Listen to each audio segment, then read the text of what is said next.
Alright, hello and welcome everyone to the Bilgewater tier list. We're going to be rating all the units in Bilgewater today, including the champions. I wasn't too happy with the Bandle City tier list. I think I was a little too tough with S tiers.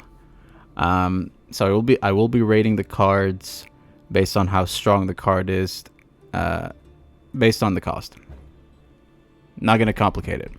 So there's going to be a lot more S tiers this time. Alright, lots of cards to go through. Let's get started. We'll do the champions at the very last. Buru Cultist. When equipped allies attack, deal 1 to the enemy nexus. 1 mana 2/2. Great stats.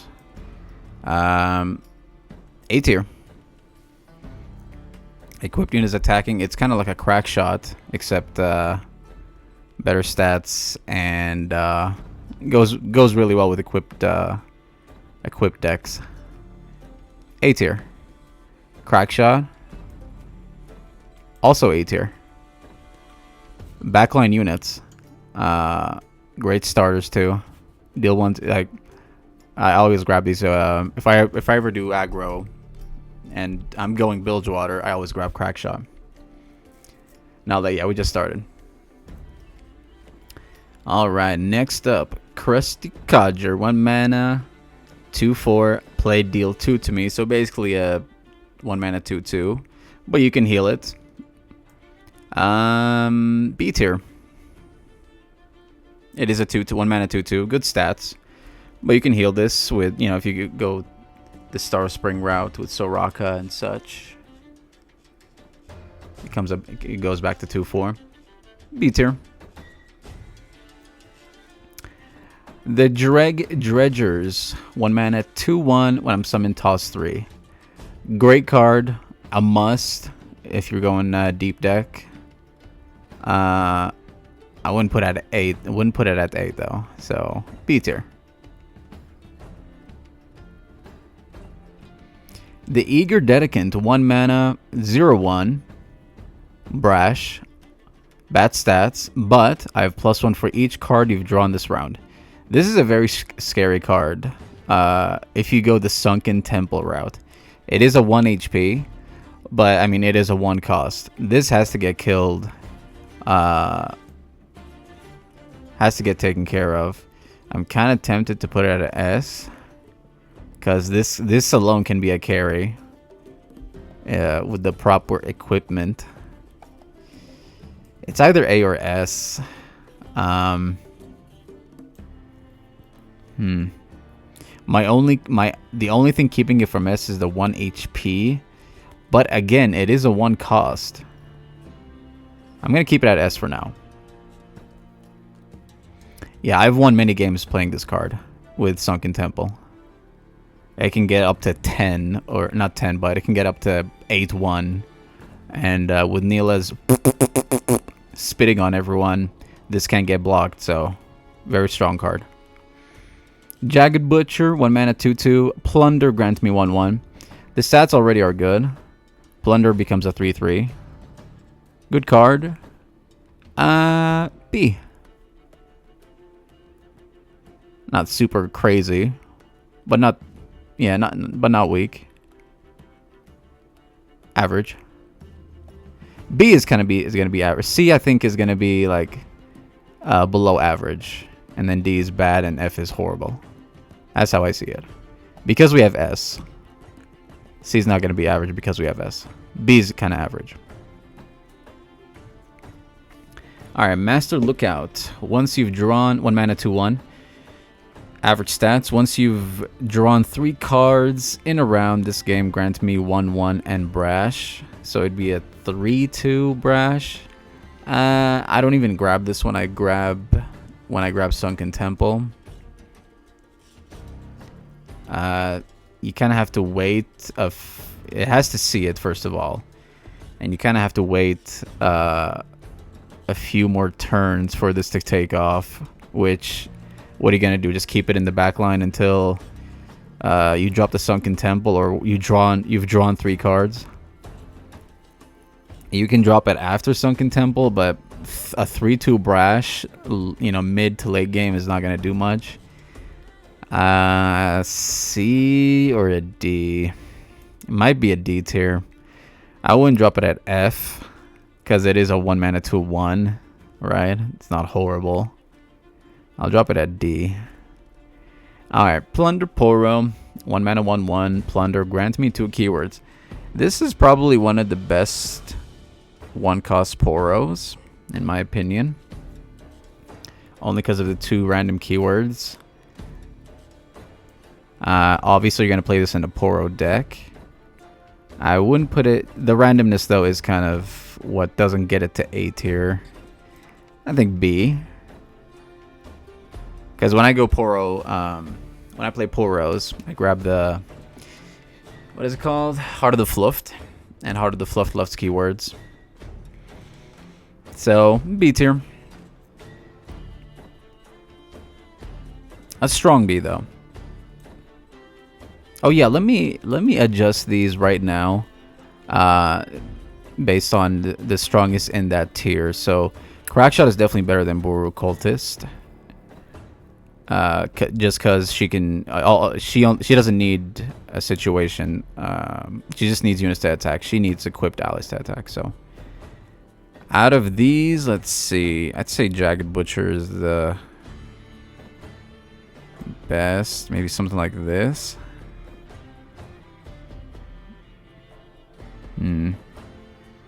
Okay. Pocket Picker, 1 mana 2/1. Last Breath, create a coin in hand. I'm not sure. I don't really play much coin decks at all. I don't know if I said this. Bilgewater is my least played region. I don't think I've ever played... The only time I played coin is with Set and Karma. I'm sorry. I've done it. I'm sorry. I was forced. I was at gunpoint. And I didn't even grab this card. Because obviously I want to ramp. It's okay. Coins can stack. B tier. The stats are good.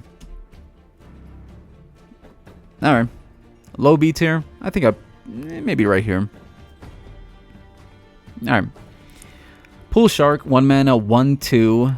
Bad stats. Attack, very weak. When I'm summoned, draw 1 at the next round start and grant it fleeting. This is why, one of the reasons I don't like Bilgewater. You draw your Nautilus next turn. And... like, this is good late game, but I feel like it's bad early game. Isn't that crazy? Because you don't... Late game, you have access to all the... you have access to playing most cards. And early game, you draw your win con, like your 12 mana spell, and it's fleeting, and you can't play it. And it's just gone forever. Not a fan of this card. It might be our first F. I would never grab this card. But like I said, it can be useful late game. Not F, not F. No, I take it back. Not F. It can be useful late game, bad early game. So, weird one. I don't know. I gotta think about this, because like I said, it's useful late game. Where would you guys put this? I might need your help on this one.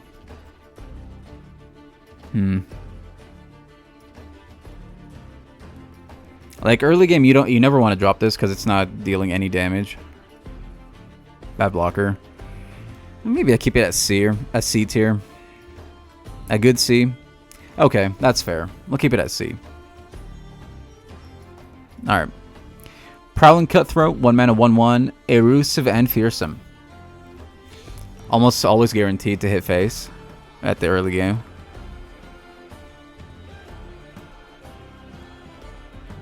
I think A tier. Very vulnerable, but she's an elusive. This is a very useful card to activate Plunder. Hard to block this. A tier. Maybe right here. Crackshot's probably going to be the best A tier, but we'll see. Sharkling. 1 mana, 1/2. Lurk unit. Our first lurk unit. Nothing crazy. Probably a B tier. It is just a, like, there's no keywords. It's just a hard hitter. 2 HP is weak or average, you know. Good, you know, for late game lurk, I guess. So, because it's gonna hit for like 8/2. So, I guess it's a good, because it can be useful late game too. So, actually, I put it high B, I guess.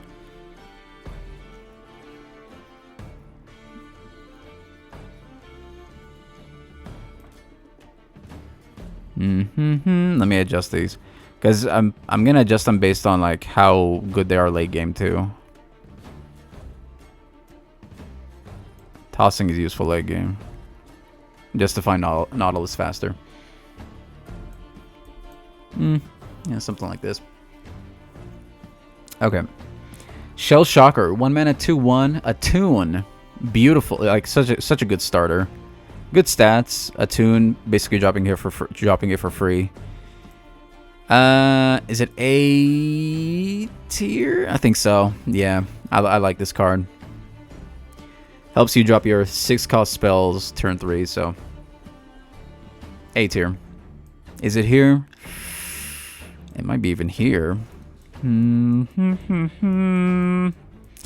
think it's better than Cutthroat. Maybe. Definitely better than Guru Cultist.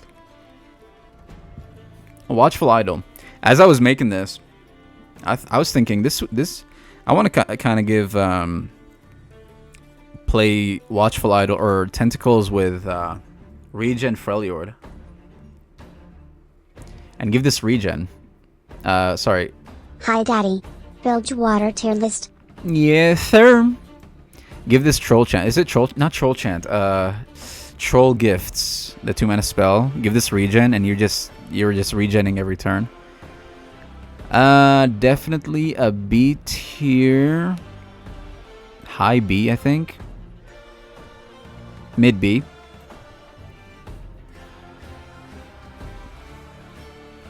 You can give this regen turn 2. I want to kind of give that a go. I don't think it's 8 here, because it's only summoning 3/3. Okay, I think that's a good spot. Bibikinch. When you draw an enemy card, reduces cost by 1. Plunder, nab 1.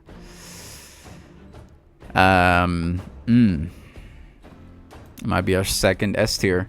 This is an annoying card. You have to get rid of this. Yeah, I don't know much what else to say. The longer they have this, the insane value they get. Our second S tier. If this drops, you have to get rid of it.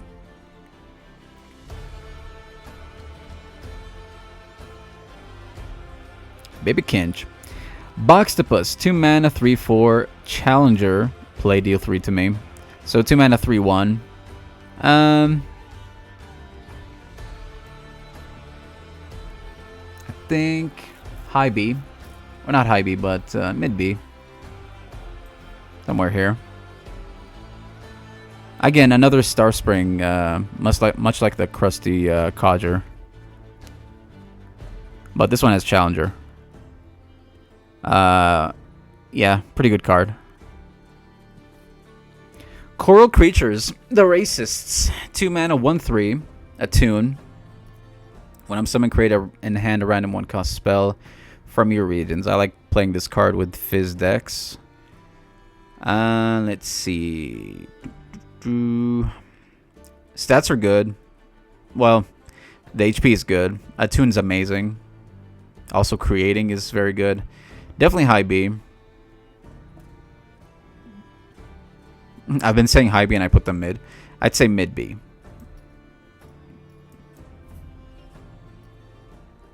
A? You think so? I don't know about A.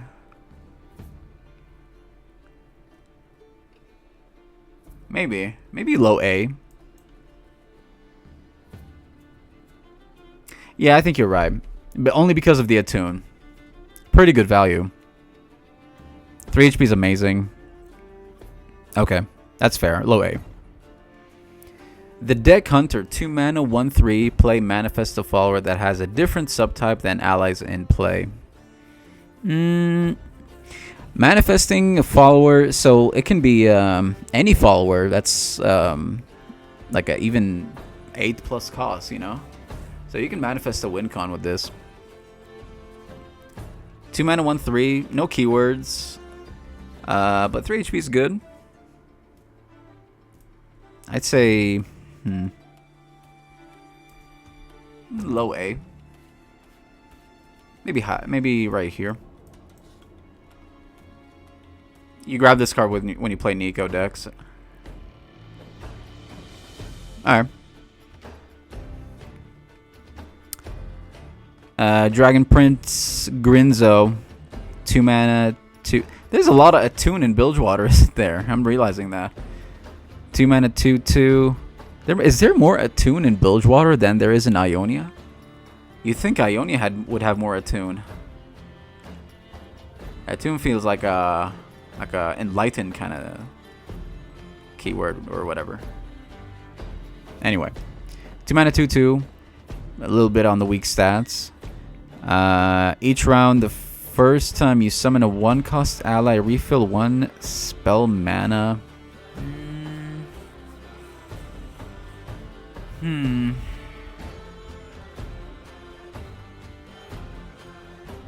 guess it's...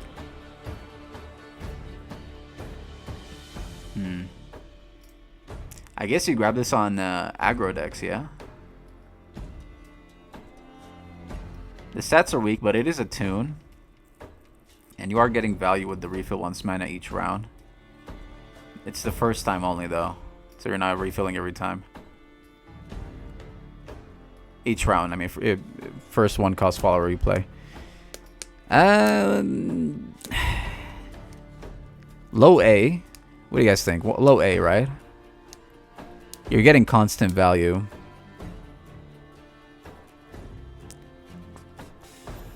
Okay.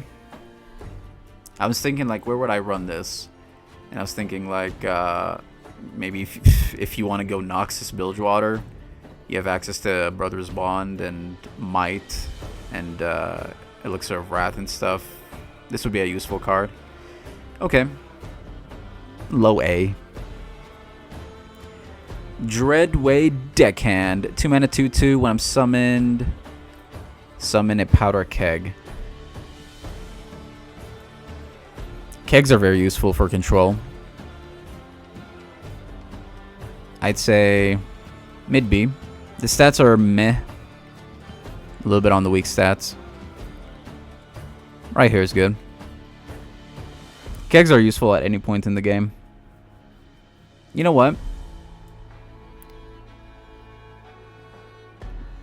Maybe right here. Actually, right here. Okay. The Shark Link, you can throw elusive. Like I know you're not gonna grab elusives, or like the Sumpworks map. You go Shurima, right? You go Shurima Bilgewater for Lurk. There's no Overwhelm or elusive in those regions, is there? Not that I can think of. Anyway, I'm not gonna overthink it. Father Fury, 2 mana, 1/2, elusive, great stats. Like without even reading what he does, 2 mana, 1/2 elusive is amazing. High A, for sure. Plunder, refill 1 spell mana and create a random 1-cost spell from your regions in hand. Another card I grab with Fizz. Very good. Very, very good. Not better than Crackshot, though. I don't think. But definitely high A. Mama Kench, 2 mana, 2/3. Play, deal 1 to me and an ally to draw 1. Very useful in a lot of decks like Braum and Vladimir, Starspring. Very useful.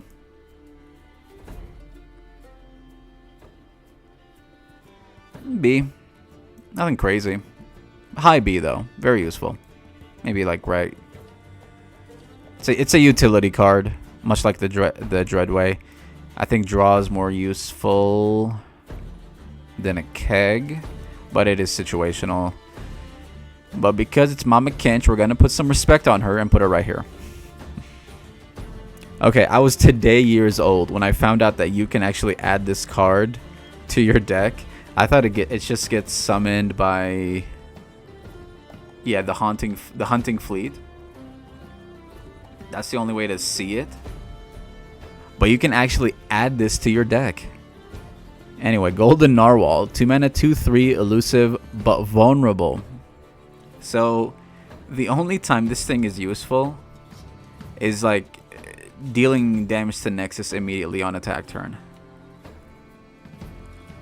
3 HP is amazing for elusive, but it's probably gonna die next on opponent's attack turn. You can somewhat invest in this. Is this underrated? You guys think this is underrated?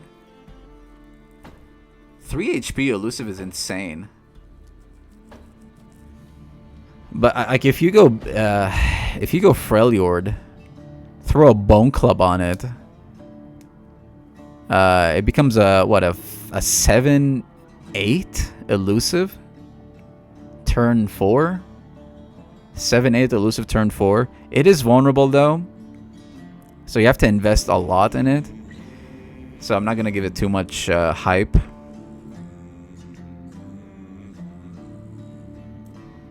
C. Definitely better than Pool Shark though. I'm just a Pool Shark hater. What do you want from me? I don't think it's a B tier. I don't think it's a B tier.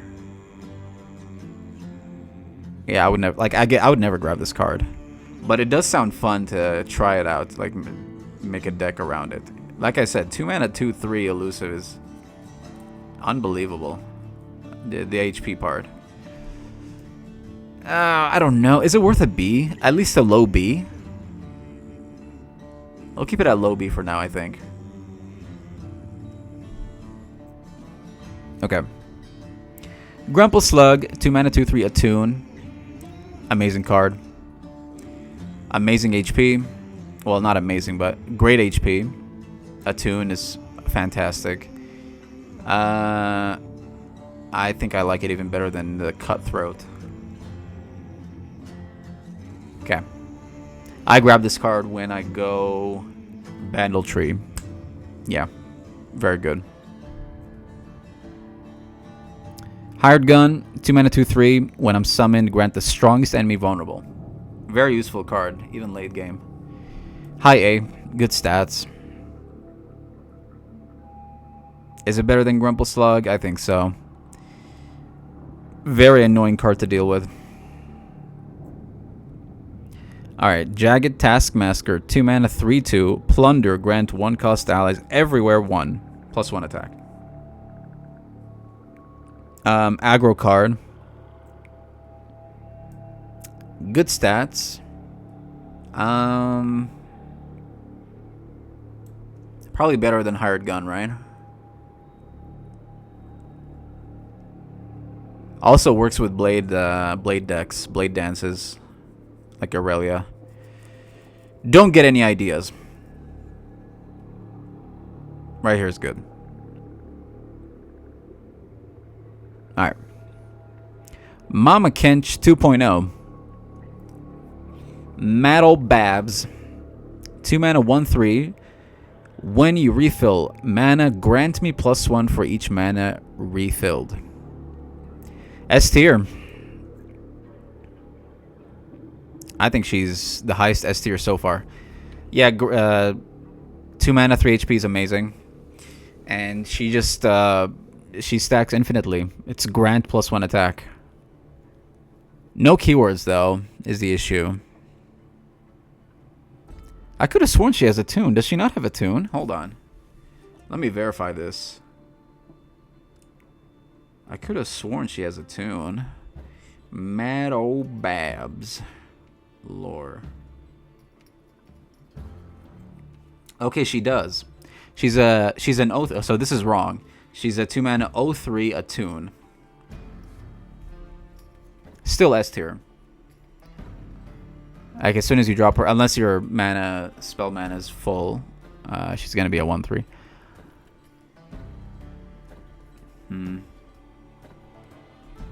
Yeah, I mean you can play her with. She stacks infinitely, and you can give her elusive or overwhelm, and she becomes a problem. High S. I think less than that. Only because she doesn't have a keyword. I'll keep her right here. Maybe right here. Okay.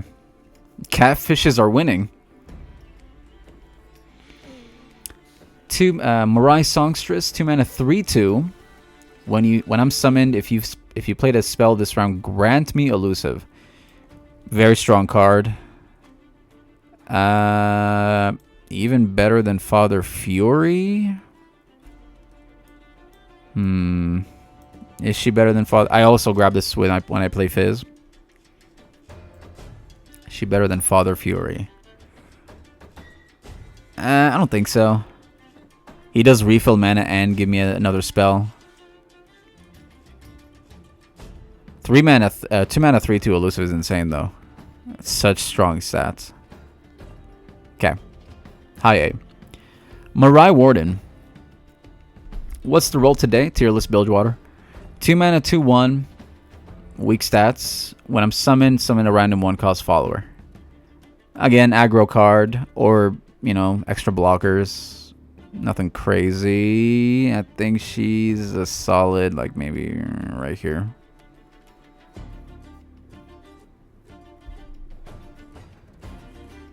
She better than Jagged Butcher? Probably. He can summon an elusive or something. A baby Wukong or something useful. Okay. Knuckle. So this is one of the weird ones because this summons Mako. Well, let me read this one first. 2 mana 2/1 elusive. Already good stats. When I'm summoned, the Mirai Warden is only really viable in 2 different comps, while Jagged is only effective early. 2 different comps. You mean like aggro? They're both in aggro. Where is the Jagged Butcher? Jagged is useful against or with blade cards and like in general aggro decks. This is too much of a gamble. Like you might get the 0/3 elephant. So definitely not. This is definitely better. So Mako, when I'm summoned, create a fleeting Mako in hand. Butcher. Oh, sorry, Jagged Butcher, not the Jagged Taskmaster. While Jack is only effective early. Yeah, it's better than Jagged Butcher. Mako is a 4/4 Brash. And then Mako summons Bully. I think his name is Bully. Or Bull. Bull, I think. And he's a 6 mana 7/6 Overwhelm, if I'm not mistaken. Again, this is a coin card. I think... I don't know how strong this is, but this is obviously with Jack and Set. Strong with Jack and Set. Easy A? Yeah. I think maybe right here. How does that feel? Definitely A, yeah. Like this card alone is good. 2 mana 1/2 elusive is already good.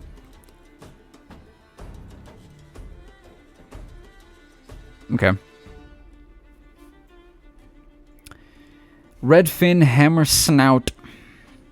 Worth the cost? Yeah, for sure. 2 mana 1/2 Lurk. Our second Lurk, I think. Grant an enemy vulnerable. Very useful. At any point. Definitely better than the Sharkling. Only because of the Grant vulnerable. Is it... It might be actually... I'll put it at A actually, just because of the Grant vulnerable. Right here. Low A.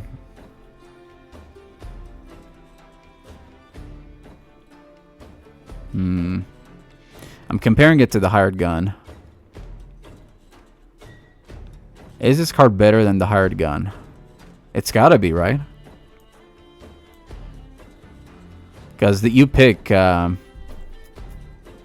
grows is a good target. Yeah, it grows over time. Yeah, it has to be better than hired gun, for sure. This is grant the strongest enemy vulnerable. You have no control who is.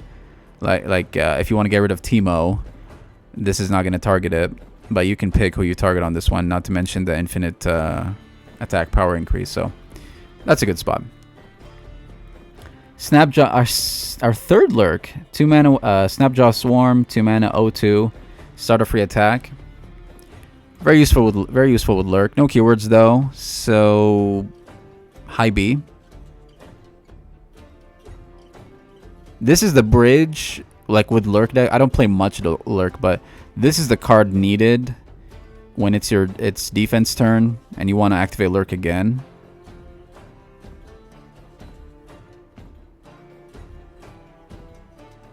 Easy early game. It is useful late game too. Because late game it's gonna be a 10-2 you have to deal with. You have to block. And it is a free attack, a 10-2 free attack. But it does die easily. So high B. How does that look?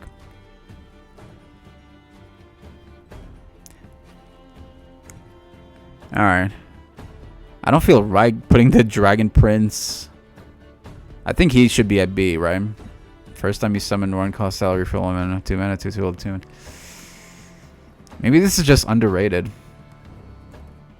We don't see this card played much with like Misfortune or aggro. Maybe it's because of the stats. Maybe this should be here. I don't feel right putting this at A tier. Let's keep it right. Alright, maybe low B, I think. Or mid B. Better than Morai Warden, less than these. Okay. That feels better. Is that Snapjaw is needed to start the game for pressure if you run blood in the water follow. Yeah, again, you play this on defense. Just so you can activate lurk as often as possible. Warfrat. I wish this card was stronger than it is. It looks fun. 2 mana 0/3. I have +1 for each different round you've damaged the enemy nexus. Now, if it's in play, does it still get +1? Or is it a set amount? I can't remember, since I've never played this. 3 HP is really good. If it's infinite, it deserves to be high A. If it's infinite, it's set. Yeah, I thought so too. Still good. Like, you play this with Swain or something, and it's probably 8/3 at some point. Underrated card, I feel, no? Bad early, good late.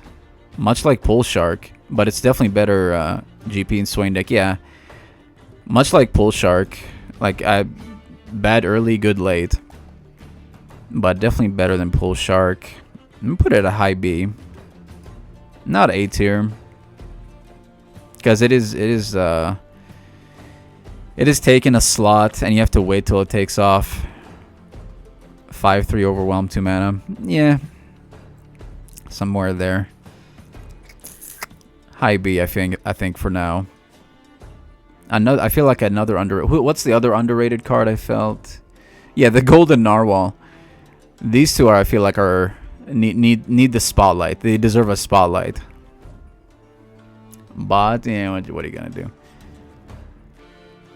Alright, 3 mana, 3/2, or Brazen Buccaneer, 3 mana, 3/2 Brash. Stats are a little bit on the weak side. Low HP. Summon a random 1-cost follower and grant it Brash. The randomness, again, is what I don't like. You know, you summon an 0/3, an 0/2. Is there a 1-cost 0/2? There's an 0/3. There might be an 0/2. I don't think there's an 0/2. Better than Makai Warden. You mean Marai Warden? Yeah, I think so. Definitely. Brash is useful early.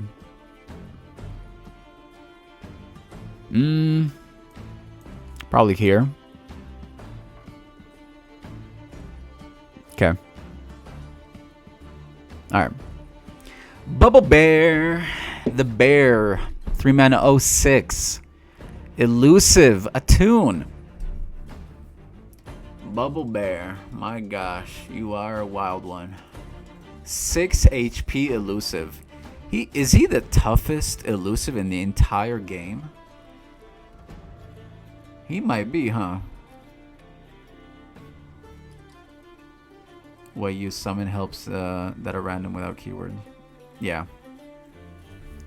Bubble Bear might be the thickest elusive. Love Bubble Bear. Yeah. And they gave him a tune. It's crazy. I made a deck with him recently with Bone Club. Definitely A tier. Is he high A? I think he can be, yeah. I think he might be... The stats are right, huh? Let me just verify. Bubble Bear lore. I'm pretty sure the stats are right. Oh my gosh. Bubble Bear lore. Sorry. Just want to verify. Yeah. 0/6 attune.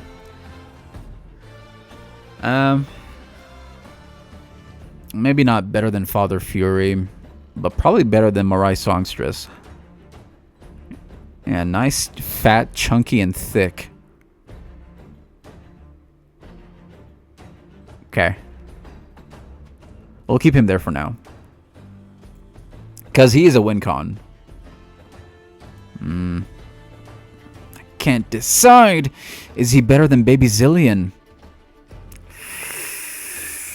I don't know. I'll keep him there. Burrow Leader, 3 mana, 3/2, average stats, well, below average. 3, like when we get to 3, I would like to see a minimum of 3/3, 4, 4/4, 5, 5/5, and so on. So 2 HP is weak. A 1-cost follower starts a free attack. Obviously, a tentacle. You play this with tentacles, but you can play with other stuff like Fizz. You'd have to play a spell first if you want to use this on Fizz. No keywords. A free attack is pretty juicy, though. Is he an A? A low A? I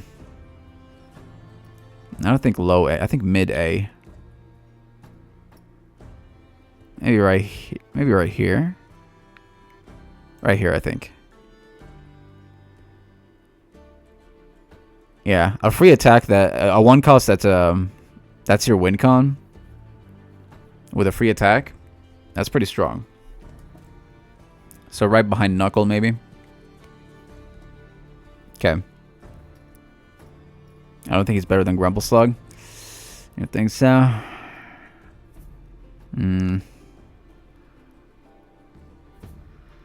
I think he is. Cause you can use him. You can use him late game. Grumble Slug is good early. Very, very good early. But this can be very useful late game. Even early game. I think that's a good spot. 5 Punch Pablo. 3 mana, 4/1 attune. Weird stats. When I'm summoning, create a fleeting prize fight. Oh, it's fleeting? I mean, prize fight is 1 mana. So you have access to it regardless because he has attune. That's a weird one, isn't it?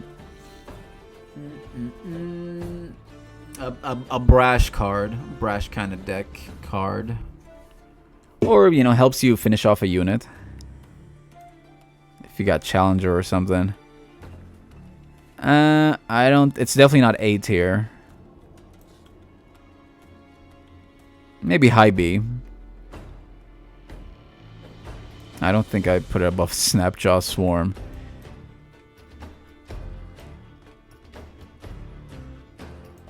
Let me put this over here. Mid B maybe. I like the Dreadway, I think, a bit more. Boxtopus is definitely better. Ooh, it keeps dropping. It keeps dropping. Okay, right here. Alright. Honest Cropier? Cropier? I don't know how to say that. 3 mana, 1/3, brash. When you play a card with cost equal to my power, grant me 1/1. Sorry, let me verify this. Is it really 1/1? I thought it was +1 attack. Honest Cropier lore. It is. When you play a cost equal to my power, grant me 1/1.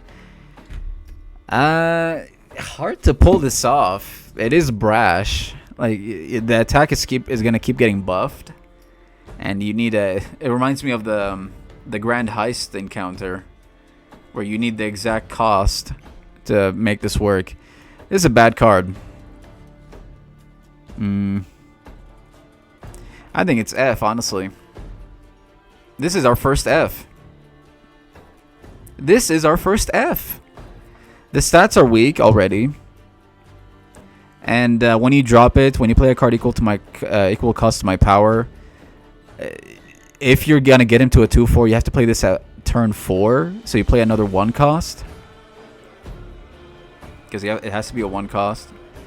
A card with cost equal to my it's got to be a 1 cost card to get him to a 2/4, which is still not good. You can't even block Fearsomes. Yeah, our first F card. Yikes. Garbage. Alright, Jaw Hunters. 3 mana 4/1, Challenger. When I'm summoning, create a random sea monster in hand. 1 HP is bad. The create a random sea monster in hand. I don't even run this card with my deep deck.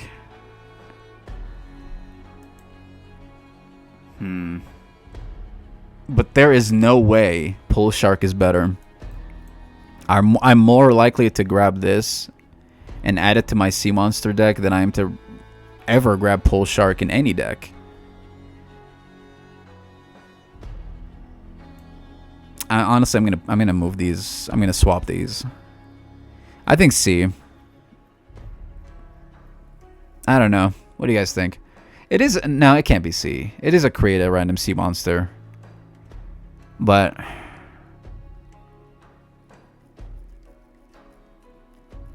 Jaw Hunter was good enough stats to justify. The 1 HP is pathetic, but it is a challenger. Man, no. I'm underestimating this. It's not better than Boxtopus. Watchful Idol. I think it's better than 5 Punch Pablo. Definitely not better than Dredgers. Right here is good. Yeah, B. Because it can be useful late. You drop Nautilus. This creates a random sea monster. You get a free sea monster almost. Also a challenger. So sea monsters get to hit the Nexus for free. So mid B. Mid B. That feels better. Journeying Sandhopper. Sandhopper? Brother, you're in the sea! Anyway, 3 mana, 4/3 Attune. Amazing stats, also Attune. A. Is it better than Grumple Slug? No, definitely not. Better than Cutthroat? Probably. Better than Shell Shocker? Ooh, hold on. I think Shell Shocker is better than Cutthroat. Okay. Ooh.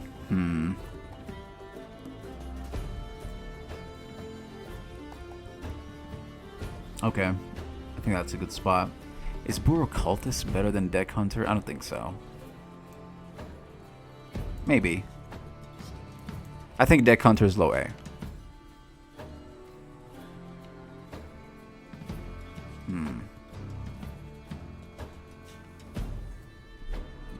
It's kind of mid A though. But it is a random follower. You can't manifest a good follower. There's a lot of followers that can just miss. Low A. Okay, that feels good. Lounging Lizard, 3 mana, 3/5. Great stats. Round start, deal 2 to me. Actually, sorry, amazing stats. But round start, deal 2 to me. So, 3 mana, 3. Basically, round starts goes to 3/3 and then 3/1. But you can throw regen on this. Underrated card. We don't see this too often.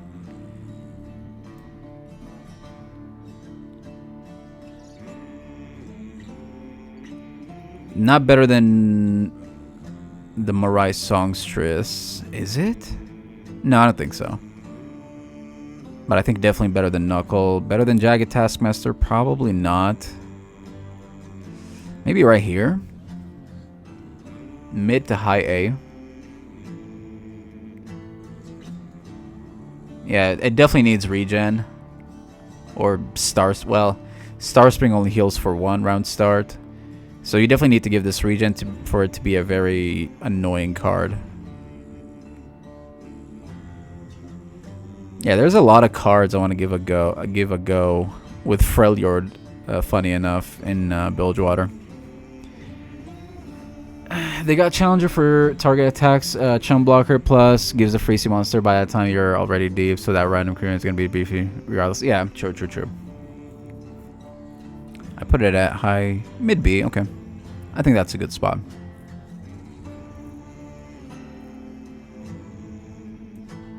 I think Watchful Idol should be...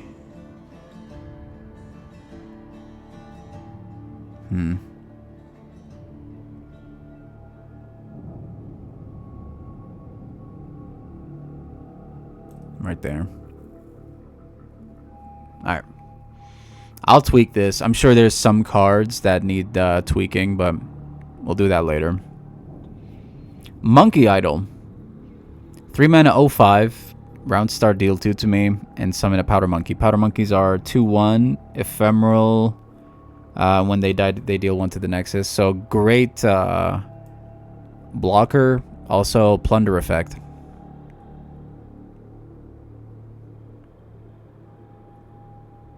But you're dropping, this is an investment. You're dropping this with nothing, like you're gonna get punished. Like you're dropping this and getting nothing out of it. You have to wait till round start. Watchful Idol, but better? Yeah, definitely better than Watchful Idol. High B. Only because you're getting nothing when you drop it, so you're gonna get punished. Can also die to a lot of stuff. Like there's what is the 3-cost Noxus card? 3 attack or less die. It's a 3-cost fast spell. I can't remember. Better than Snapjaw? Definitely not. Better than Warfrat? No. Ooh, where does it go? Let me see. It feels good to like go down the list until I find that sweet spot. Is it better than the Dreadway Deckhand? Probably. Fortune Croaker. I don't think the Sharkling belongs here. Ooh, no, Sharkling doesn't belong here. Well, it is a big unit later, I guess. No, let me put it back where it was. Ravenous Flock. No. Kill a unit with 3 or less attack. It's a 3 mana fast spell in Noxus. I can't remember what it's called. Okay. High B. Okay. It is a great way to activate Plunder. Also, like, Sejuani likes this card. Octo Adventurer. Explorer card. 3 mana, 1/4. Elusive. Very chunky elusive. What's with all the chunky elusives in Bilgewater? Create an Explorer card. Or pick an Explorer card to create in hand. Explorer cards are useful. I hate to say it. I hate them, but they're very annoying. Very versatile. 3 mana, 1/4. You're... Yeah, very chunky elusive. Also, a good way to activate Plunder. You don't see this card much, but very useful. Let's see. Probably high B. Effect is solid, honestly. Yeah.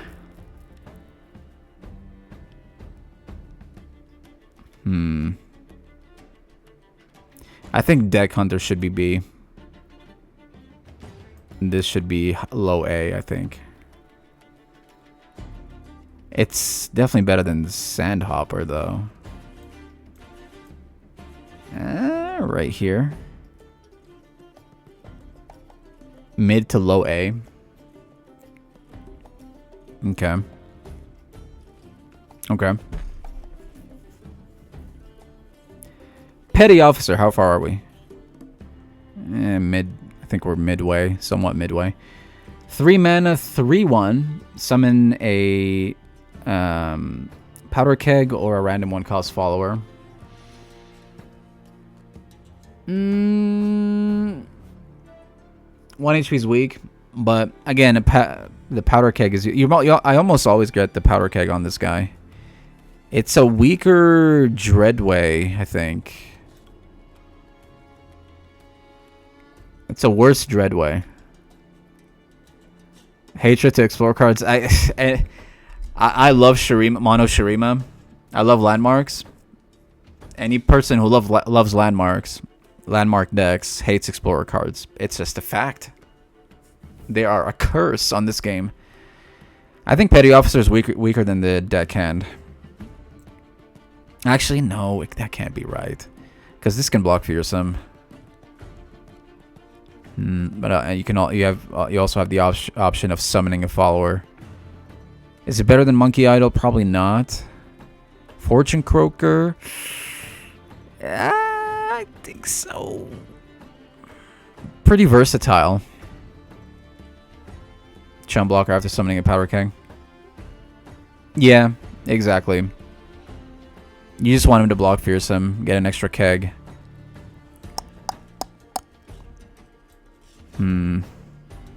I can't decide. Is he better than Mama Kench? Probably.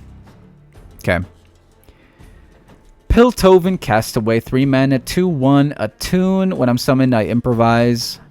Weapon Master deck. So Jack's deck. Among, like, even Ornn deck. Jack's Ornn deck. It is an Attune. I think this is one of the best Weapon Masters, only because of the Attune.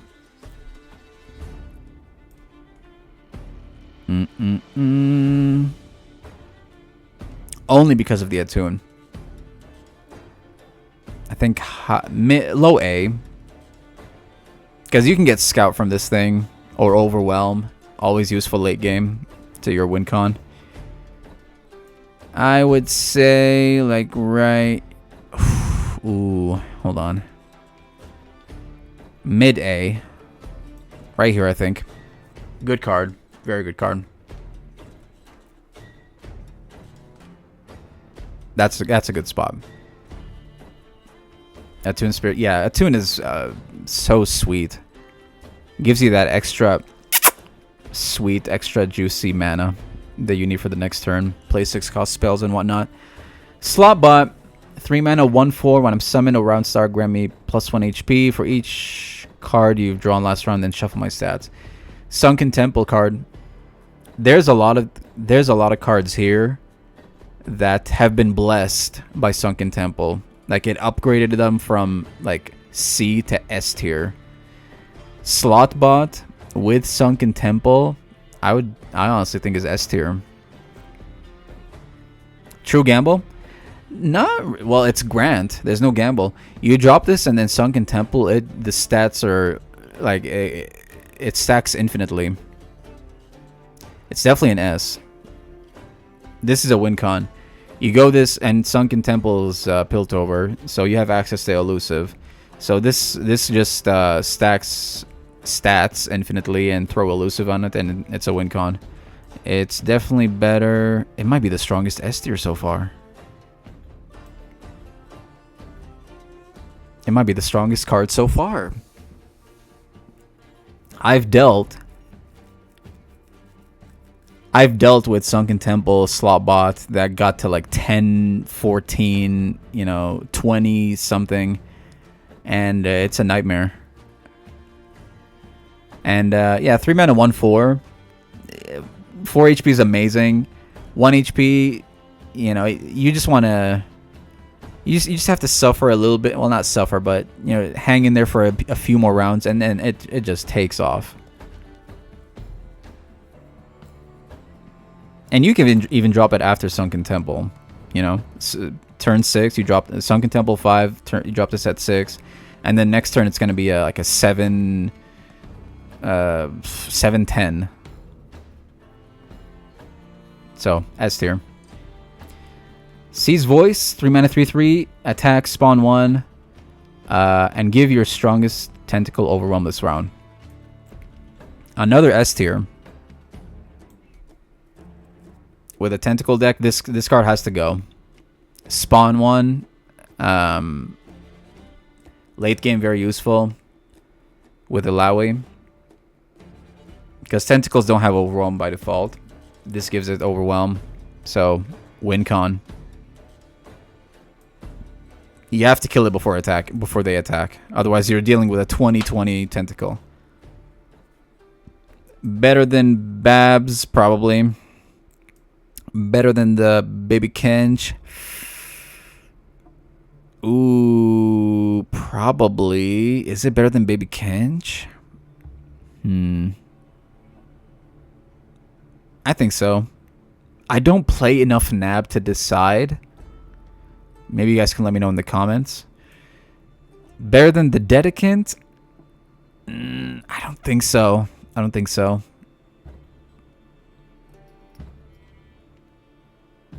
Because you need tentacles for her to be useful. This guy can just... Well, you need obviously Sunken Temple for this guy to be useful too. And so does he. I'll put it right here. Okay.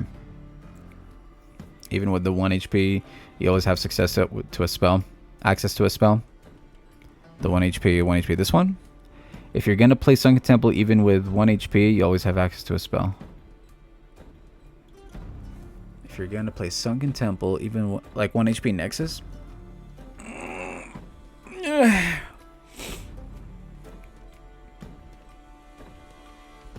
Slotbot. Oh, I see what you mean. Yeah. Vikrash, the Exuberant. 3 mana 2/2 elusive Attune. Another Attune. Just kidding.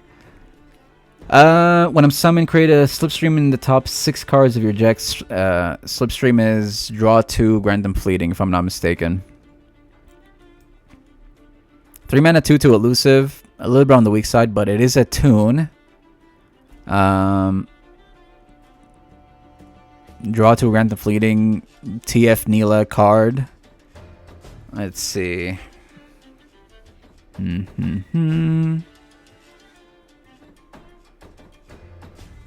Better than Sharkling? Hold on, is it A tier? Is it A tier? It's definitely better than this guy.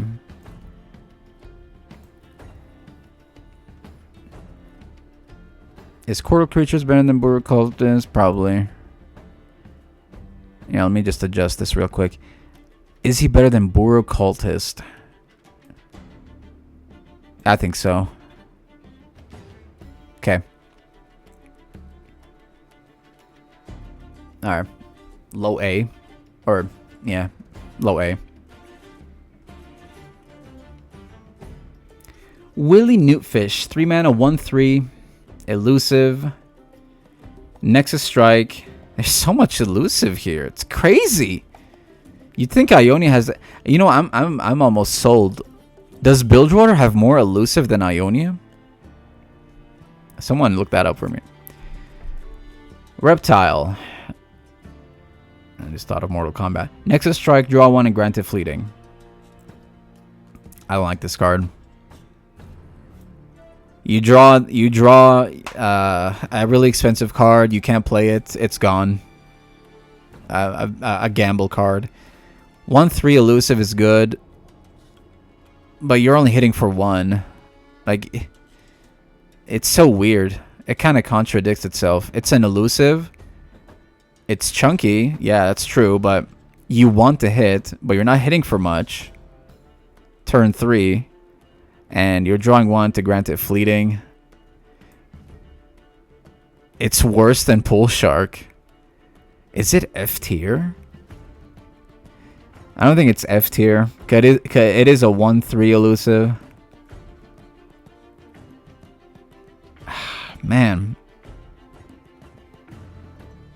Is it worse than Pool Shark?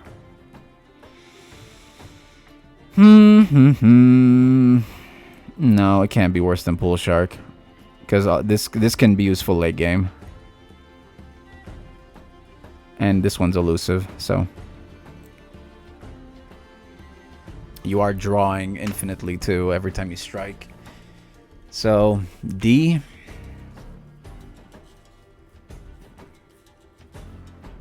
Not, I don't think it's C, but we might bump it up to C eventually. Okay. Abyssal Guard, 4 mana, 2/3, Fearsome Attune. When you play a spell, give me +2 this round. Give, not grant. 4 mana, 2/3. Stats are bad. And he's only getting plus attacks. The HP is on the weak side. Fearsome, like 4 mana. At this point in the game, the opponent probably has Fearsome blockers. So, bad card.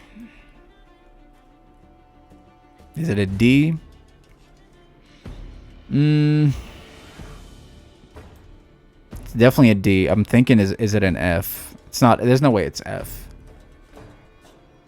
Because you can keep buffing this guy. I think it's a high D. High D, I think.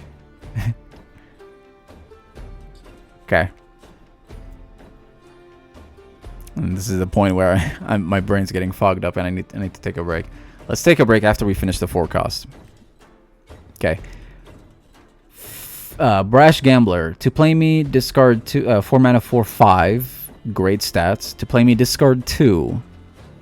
Attack, draw 2, and grant them fleeting. This has to be the most gambly card in the game.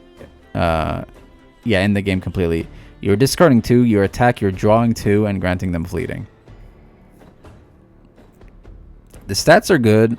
You're discarding 2, so I guess this is like you play this in a Scion deck or Rumble or something. Scion Rumble, but that's Bandle City. Well, they're both Noxus, so I guess you can squeeze this in. I've never seen this card being played, and for good reason.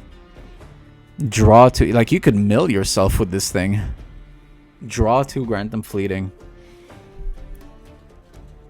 Is it better than Abyssal Guard? Probably. Only because the stats are really good. It can't be a low D. I'm sure you can make this work in a certain deck. The stats are too good. Hold on. Is it? It's got to be better than the Narwhal. Okay. Low B. Low B. Okay. I can't believe I'm putting the Golden Narwhal above this, but again, you can. I'm somewhat excited to build something around this. The stats are just so good. Okay. Yeah, low B, whatever. Dedicant of the Challenge, 4 mana 2/2, horrible stats. When I'm summoned, updraft your hand and grant me 1/1 for each card updrafted and draw 2. So it's just a beefy attacker slash blocker. There's no keywords. I guess you're updrafting your hand, so they are getting reduced. Not really a fan of this card. I don't even grab it in my Sunken Temple deck. C.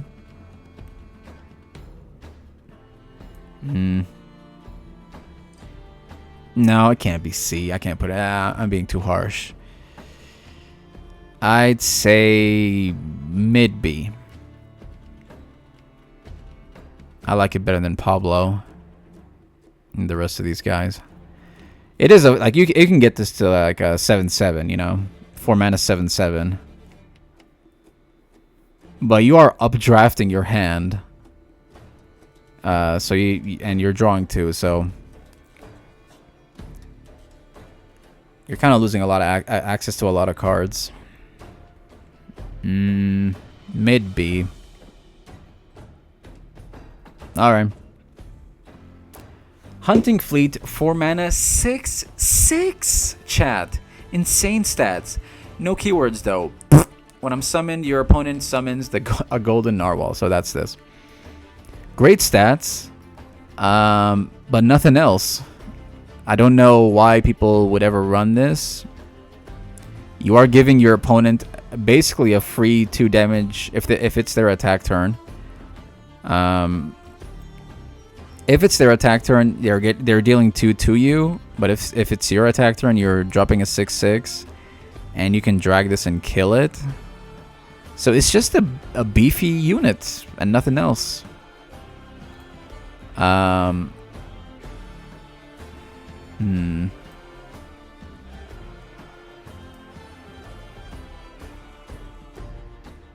Much like the Dedicant, but I think it's worse.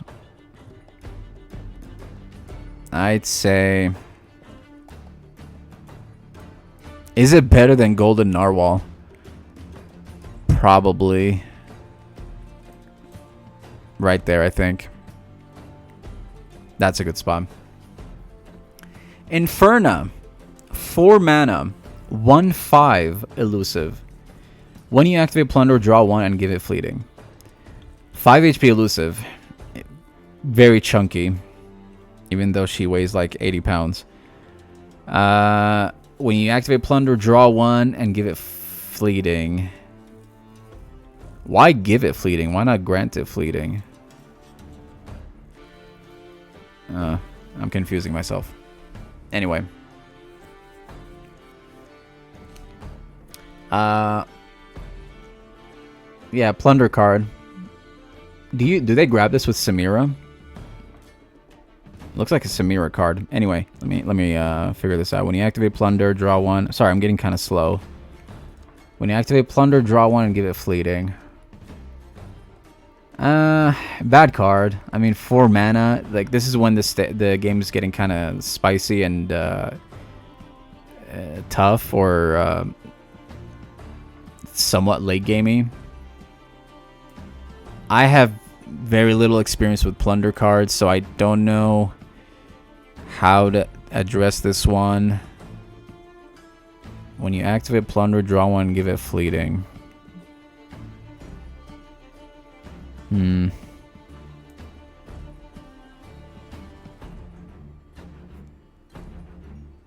I think it's better than the Brash Gambler. And that's pretty much it. It is a permanent elusive blocker, I guess. But is it better than Hunting Fleet? Probably. And that's pretty much it. Island Navigator, 4 mana 2/4, Scout. When I'm summoned, summon a random 1-cost follower. And grant it Scout. Some Scout action. Our first Scout. And probably our only Scout. This card is played with Fortune. And Fortune and Quinn, I guess. 2 mana 2/4 or 4 mana 2/4. Good HP, bad attack. You are summoning a follower and granting a Scout. Random 1-cost follower. I don't. It's definitely not A. It's good with Fortune, I guess. You are dropping her right after Fortune, so the curvature is good. Low A? Is it low A, chat? It can't be better than Snapjaw. Maybe a high B. I think high B. Only because of the randomness of the 1-cost. Again, you can get a really bad 1-cost. So, honestly, I don't even feel right putting her there. Right here, I think is good. Better than the rest of these.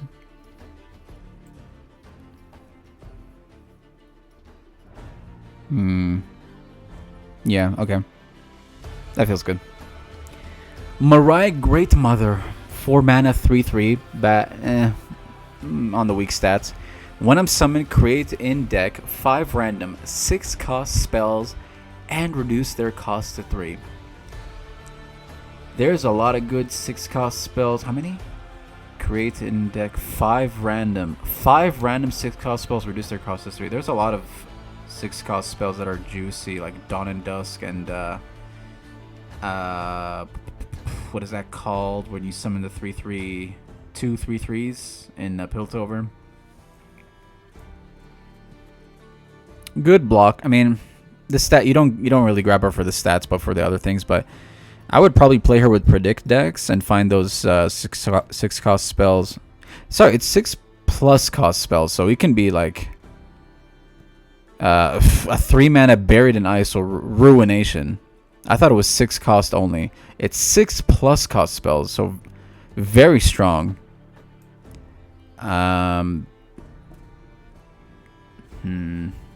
Yeah, I like this card. This can be a win con. One of those 5 cards is probably gonna win you the game, or turn the game around at least.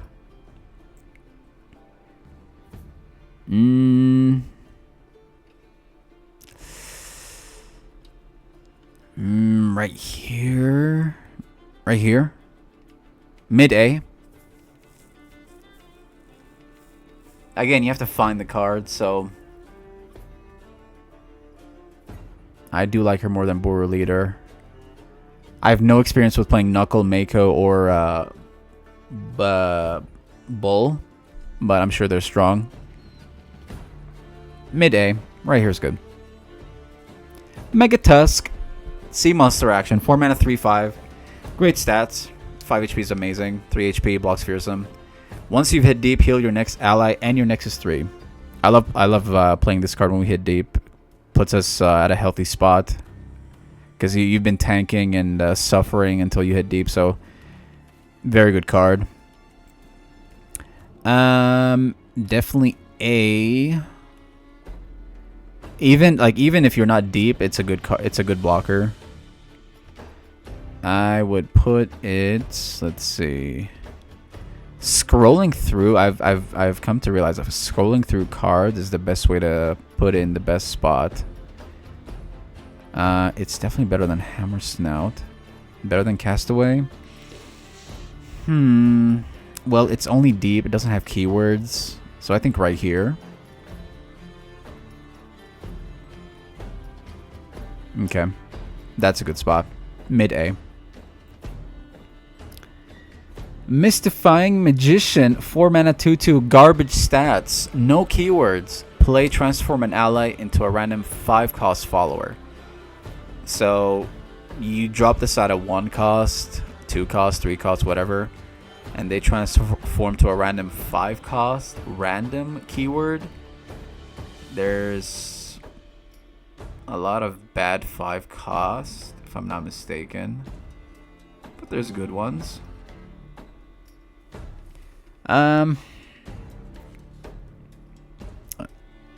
He's useless by himself. Like 4 mana 2/2 is pathetic.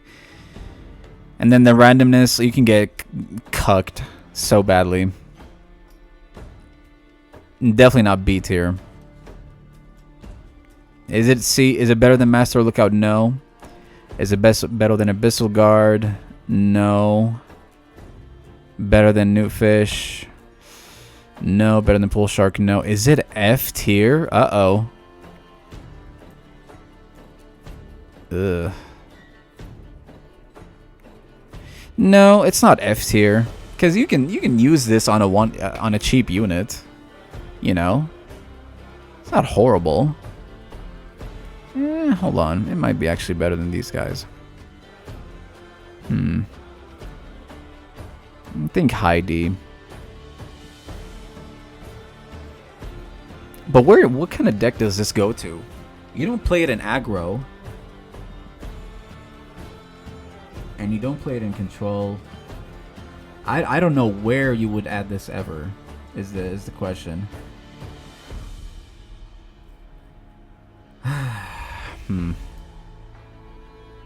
The effect is good, but I don't know when you're ever gonna add this card.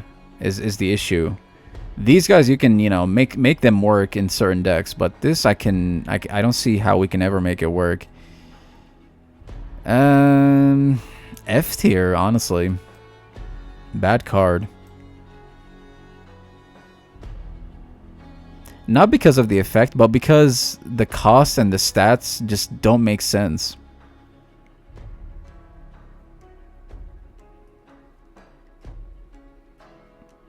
Is he better than the honest Cropier? I don't think so. Yeah, this is the worst card so far. And then we got this guy, Perfidious Promoter, sorry. 4 mana, 4/4, good stats, average. When you refill mana, create a fleeting random follower in hand. You can exactly afford. Hold on, let me read that again. When you refill mana, create a fleeting random follower in hand. You can exactly afford. Ah. Interesting. When you every time you refill mana, and it's not just the first time you it's not the first round, the first time in a round. Hey, this has potential.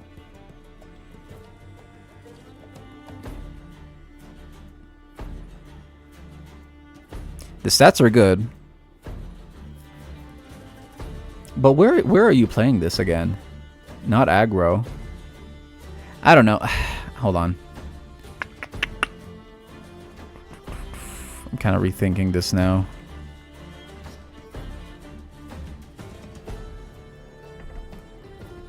I'll come back to the Magician.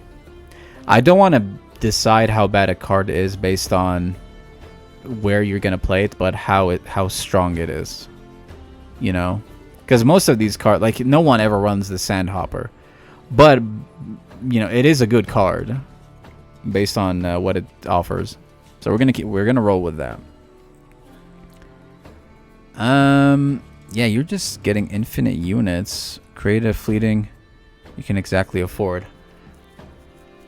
So if you refill mana and you have 8 mana gems already still, you can get an 8 cost unit, but it's not reduced. I think right here.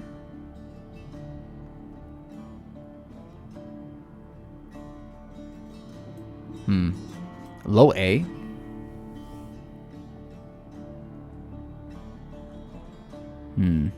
I don't know. This is one of the cards I have very little experience with. So maybe someone can tell me if this is underrated or overrated. I'll keep it at low A.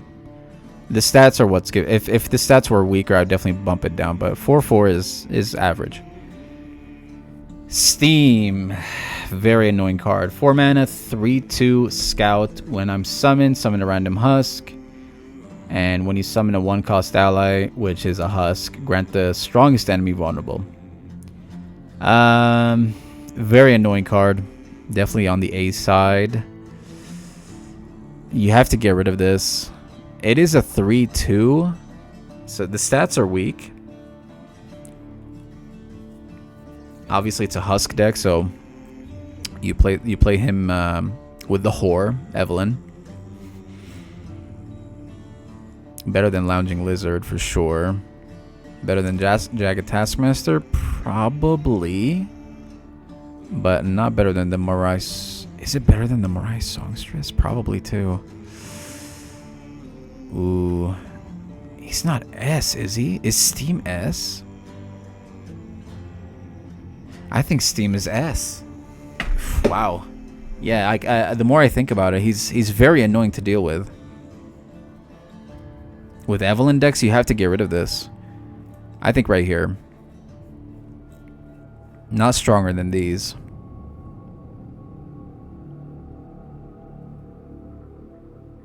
Okay. Either here or here. I can't decide.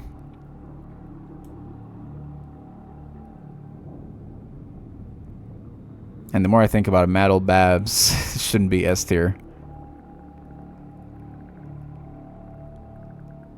But I mean, she stacks infinitely. The stats are good.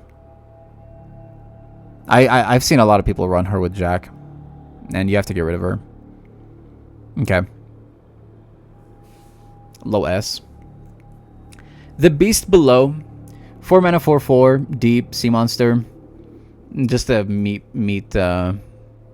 blocker or a shield, a good attacker, good blocker. Average. Is it A tier? No. But I mean, if in a sea monster deck, it is very strong. Actually, hold on.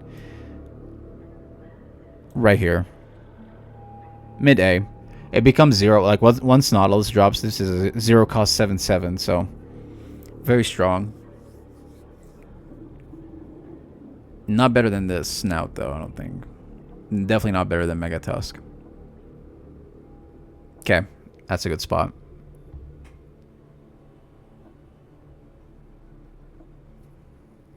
Okay. We're getting there. Yordle Gifter, 4 mana, 3/3. Our first Allegiance, first and only, I think, Allegiance card in Bilgewater. Nab 1 and create a warning shot in hand. So I guess you run this with the Baby Kench.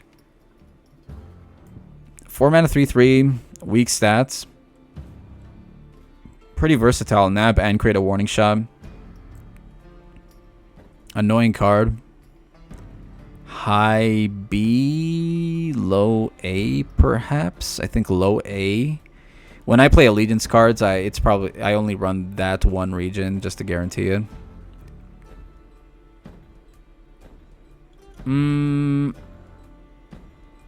Low A. Okay. Weaker than Coral Creatures, but better than the Vikarash. Alright. Zapfin, the wildest card of them all. 4 mana 2/2. Elusive Attune. Weak stats, but it is an elusive. When I'm summoned, draw a spell that costs 3 or less this round. Elusive, draw, Attune. Like, so much is happening. So versatile. Probably the most versatile card in Bilgewater.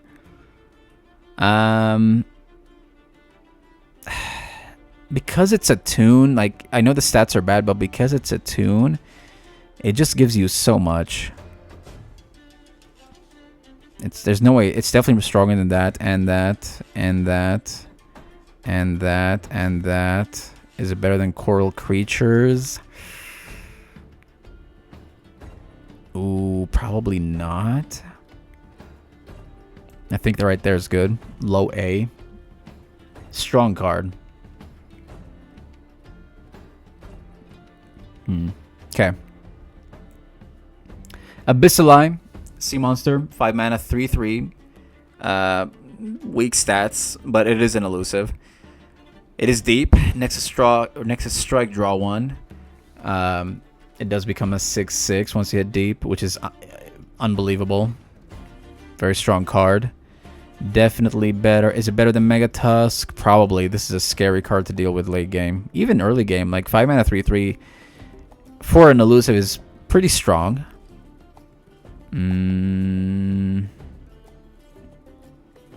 High A for sure. better than Jagged Taskmaster? Probably not, but definitely better than the Lounging Lizard. It's weird putting the Lounging Lizard this high when these cards... Maybe this should get reduced, but... It is a 3-mana 3/5 elusive. All it takes is regen, and then it's becomes a big problem. Also, Swain likes this card. But you can't do Bilgewater or Noxus and Freljord, obviously. Maybe I'll adjust this later. Okay. Angel, 5-mana 6/5. So this is wrong. I can't delete cards from the list. I can add cards, but I can't delete. But she's a 5-mana 5/5. Plunder, create 3 coins in hand. 5-mana 5/5. Good stats. Brash is not great late game. Plunder, create 3 coins in hand. I don't know. She's average. Probably B. Like, I don't know what you're supposed to do with all that. I guess you can make Brash work with late game with the 1-cost spell. Where is that? With the prize fight. But she's definitely not... Okay, I think that's a good spot. I think I like her better than... Well, right here.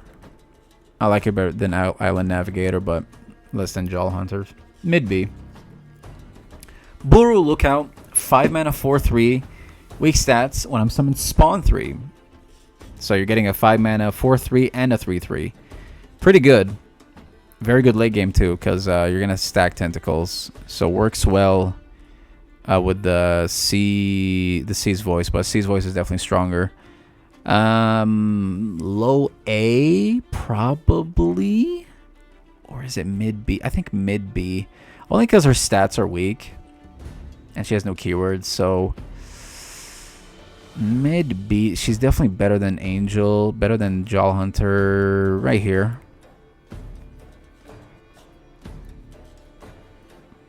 Okay. Chakram Dancer. 5-mana 3/4. Deal into anything. Your skills drain. Very annoying card. Especially with elemental, like Anivia cards. Anivia decks. Or no, yeah, like Ice Shard and Avalanche and stuff like that.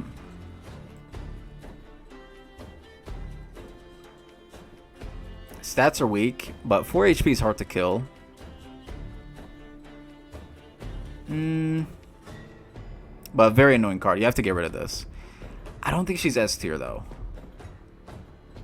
I wouldn't put her S tier. Or would I? Let me think about this. Deal into anything, your skills drain. 5-mana 3/4. She might be S tier. Might be S tier. I don't have much experience with her, but there's a lot of elemental spells in the game. And you can benefit from this. Draining is so strong. And if I'm not, draining is drain 1 from the Nexus. So you're just sucking like every turn. Might be S tier.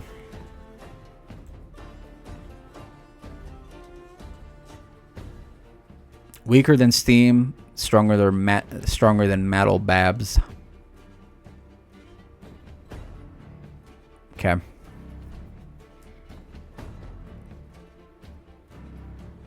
I don't feel right with her having being an S tier. I'm gonna drop her right now before I forget. I put her. Yeah, she does. Only because she doesn't have keywords. I think I put her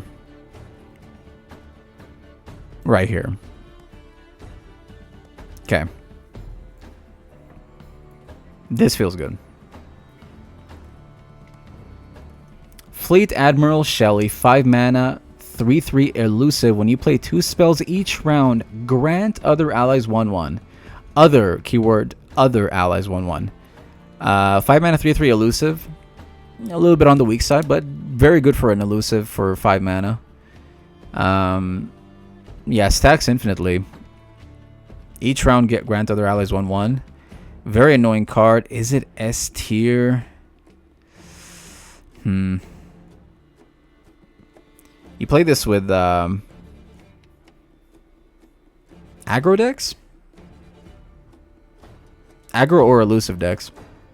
So, yeah, aggro decks. Is she S tier?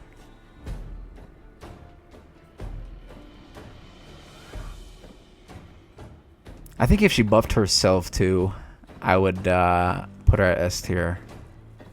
I think let's keep her there for now. Low S. But you have to get rid of this. Like, the stacking is just too much. Okay. Jack the winner. 5 mana, 5/5. Good stats. Round start. Create a sleep with the fishes in hand. I don't remember. I think that's a deal. Let me make sure. Jack the winner.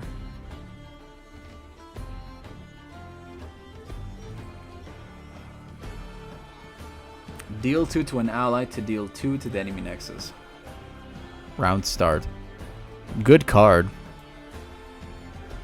Probably run this with like Vladimir or something.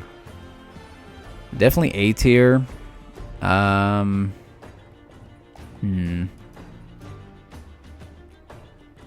Just below Metal Babs, maybe. You kind of have to get rid of this. Deal 2 to the nexus every round start.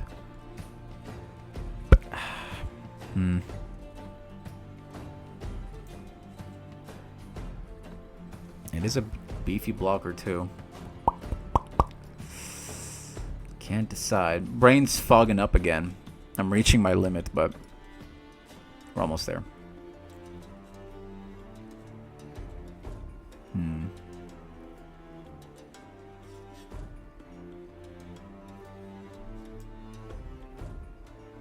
All Bilgewater units, yes, and champions.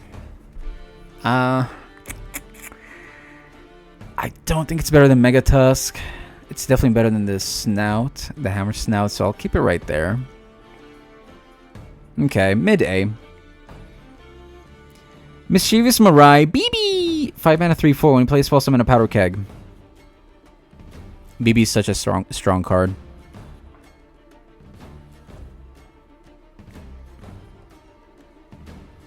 She is a 4 HP.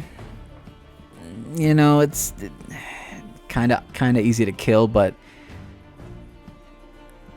well, not easy to kill, but 4 HP. I mean, if she was 3 HP, it'd be pretty bad. But 4 HP is just that sweet spot that she's kind of hard to kill. You have to invest a lot, like a Vengeance, to kill her.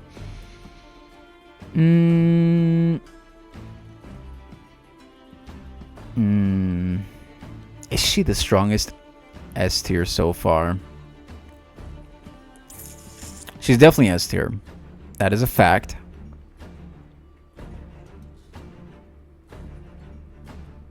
I think so. I think she's the strongest S tier. You have to kill her as soon as possible. Stacking the kegs, and then you guys have seen. If you guys have been around for a while, I play her, or I run her in my unkillable, unyielding spirit kegs, and we just deal 20 to the nexus if she's left unkilled. Just for morning shots. S tier. Strongest S tier, maybe. But I'll leave her there for now. Razor Scale Hunter, 5 mana, 4/4 Scout. 4/4 weak stats. It is a scout, grant an enemy vulnerable. You're at turn 5, you're probably not gonna attack twice with this guy. Well, you're probably gonna die if you attack twice.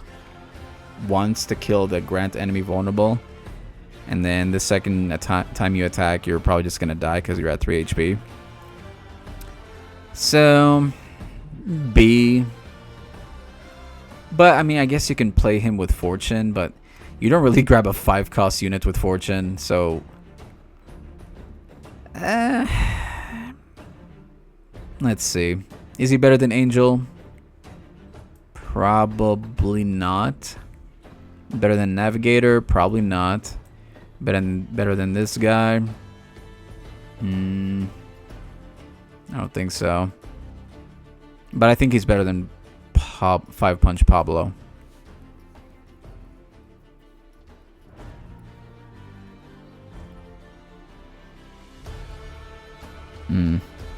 I'm not sure. I'm looking back at these. I'm looking down here, and he doesn't seem to be stronger than the rest of these. Maybe he's just low B. Actually, yeah, I think he's low B. That feels better. But better than these guys. So right here. Okay. Ruined Rex. 5 mana 4/4. Play Cannon Barrage on randomly targeted units or enemies for each round. For each card you've drawn this round, up to 6 times. I don't like the cap on this. Like, why up to 6? Why not just make it infinite? Amazing card with Sunken Temple. Another card that just Sunken Temple just elevated it so high up. Definitely A tier. Like, it's really a 5 mana board wipe, or yeah, 5 mana, somewhat of a board wipe. Completely turns the game around. Definitely better than Mariah Grandmother. Is it better than Mad Ol' Babs? Probably. Better than Lounging Lizard too. Okay, that's a good spot. High A. Only because of Sunken Temple.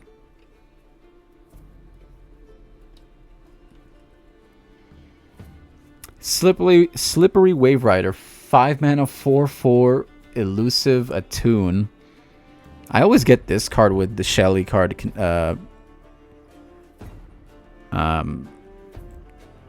Mixed up. Where is Shelly?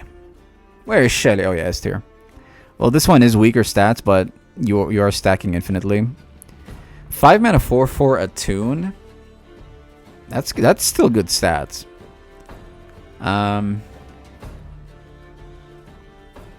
Let's see. Maybe right here. High A. Better than Buru Cultist? I don't think so, but definitely better than... Probably better than this guy. I still don't know where he belongs. Definitely better than this. I don't know where he belongs. So I'm going to keep him. I'm going to keep him back here. Alright. Avatar of the Tides, 6 mana 4/6. If you would get a mana gem, instead refill your spell mana. That alone is just horrible to me. But I've seen people play this card for some reason, but I've never seen them. Maybe I've seen one guy make this work. When you play a spell, create in hand a random spell that costs 3 or less and grant it fleeting. Nami card, but you're like, once you drop this, I guess the plan is to never hit 10 mana gems, but you're refilling spell mana, which I guess is worth for Nami, because you want to refill spell mana more than getting an extra mana gem. So I guess it makes sense, right? Very, very weird card. I don't play this when I go Nami, first of all. Maybe because I don't understand it fully, but let me read this one more time. When you play a spell, create in hand a random spell. Oh crap, I need to make an extra slot for champions. I forgot about that. Sorry, one sec.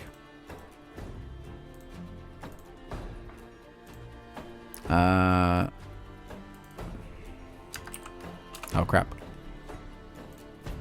Add a row below. There we go. Sorry about that. Champions. There we go. Let's change that to white. Okay. All right. Yeah, I don't know where to place this. I mean, this is a weird one. You kind of have to get rid of this, don't you? You're just getting infinite value.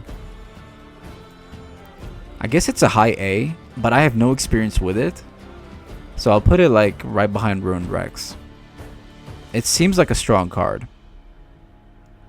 And you're getting constant value. I'll put it right there.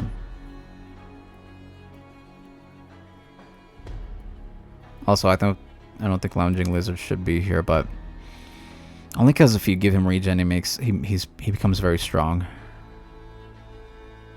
But you have to give him regen. I think Lounging Lizard should be mid B or mid A. Right after Jacques the Winner. Actually, right here. Sure, let's keep him right here for now. Okay. Moving on. Citrus Courier. Or Carrier. I think it should be Carrier, I think. I don't know. 6 mana, 4/5, bad stats, Plunder. Heal allies and your Nexus 3, then Rally. I used to run this with Fizz. But then I removed him because he's kind of expensive. I'd rather just play the 4 mana fast spell Rally card. Remove an attacking ally to Rally. Yeah, the stats are weak, but you are healing your Nexus and your allies 3, then rallying. 6 mana Rally, basically, which is good. I think. Low A.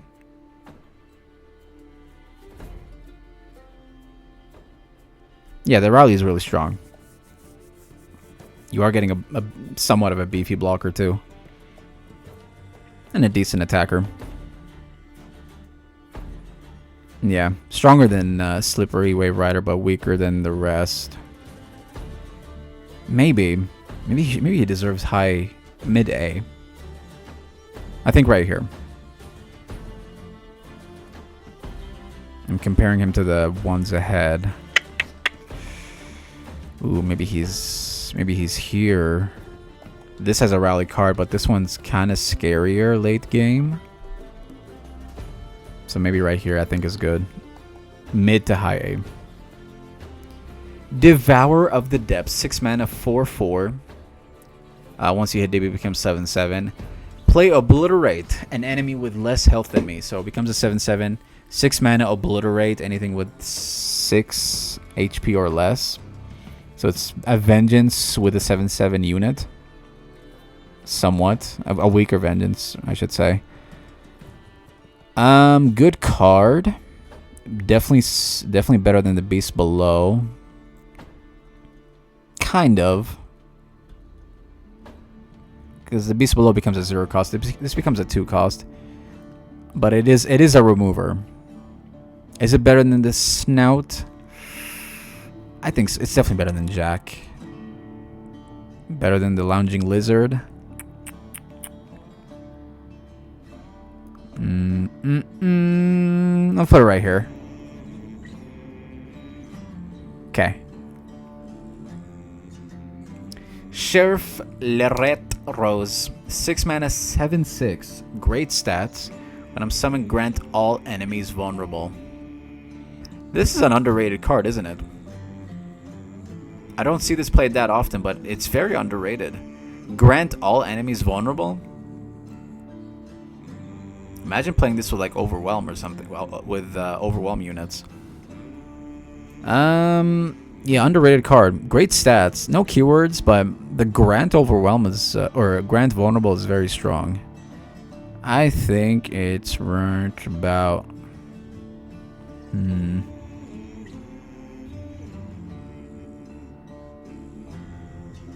Mid A. Better than Jack? I think so. Weaker than the Lounging Lizard? Probably not. I think better than Jack, but then weaker. Or better than these guys, but weaker than the rest of these. Maybe not. Hold on. I think Hired Gun is better. Yeah, hold on. Let me adjust this. That doesn't feel right. Low A, I think.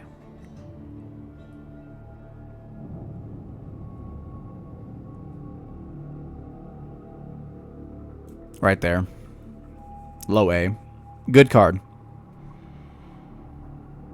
Alright. Keep it moving. Neela's boat or ship, the Tide Dancer. When I'm summoned, draw Neela. Each round, when you play your third card, give other allies +2 and brash this round. When I would gain fleeting. Wait, hold on. I'm getting confused. Each round, when you play your third card, give other allies +2. Okay. So that stacks. Give other allies +2 and brash this round. Does that stack? When you play your third card, give other allies +2 and brash this round. When I would gain fleeting, reveal me. Oh, when I would gain fleeting, reveal me instead. Oh. Oh, wow. So the fleeting is removed. That's cool. 6 mana, 3/5. Bad stats. No keywords. But you just need this. This is a backline unit. You're drawing Neela. I don't think so. Bad card, though. When you play your third card. Third card, chat. That's crazy. That's so expensive. Or it's so much to activate. And you're only getting +2 and brash? That's it? You can make this work somehow with like some action. There's the what's Neela's signature? Or is there a signature deal? There's a card in Bilgewater that deal 2 to a unit, but don't kill it. Keep it at 1 HP, but nothing less. And it's a 1 cost, I think. Like you can just spam that card, and you get some value from that. It does draw Neela, but it's not better than that. Better than that. Maybe right here. Is it better than the Razor Scale Hunter? Probably. But that's pretty much it, I think. Mid B. Okay. Wise Fry, 6 mana, 4/8, Overwhelm. An Overwhelm unit in Bilgewater. Hello? Is he... Hold on. He also summons Overwhelm. Well, actually, there is Overwhelm from... what's her name? Yeah, from Bull over here. Yeah, there's Overwhelm. Anyway. Overwhelm, 4/8. Deal 1 to all other units, or all other allies, and grant me +1 for each of them. So if you got 5 other allies, you're getting +5 attack, which puts you at 9/8, 6 mana, 9/8. Good unit. 8 HP is amazing at 6 cost. So 8 here for sure.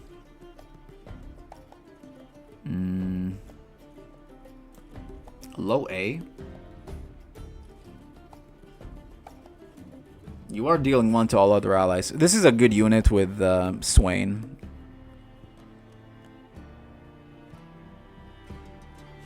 Low A, I think. Okay, that's a good spot. Definitely better than this, but I don't think it's better than the Cultist and the Vikrash. Okay. Shark Trainer. 7 mana, 6/6. And a little bit on the weak stats. Attune, though. When allies attack, summon an attacking Short Tooth.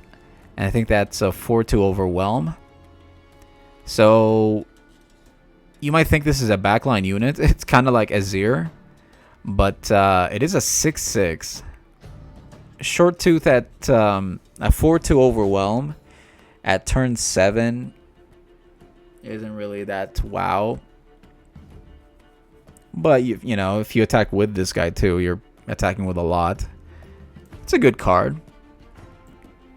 I like this card. Especially that if you attack more than once. Oh, imagine. Wow, imagine this with Azir. You get Sand Soldiers and Short Tooth. That's kind of cute.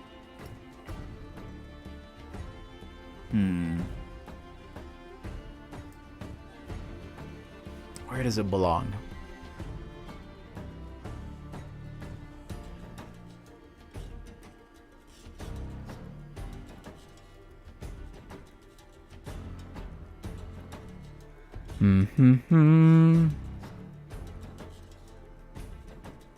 It is a scary card to deal with. I think. Ooh, hold on. We're getting up there. Is it A tier? Is it high A?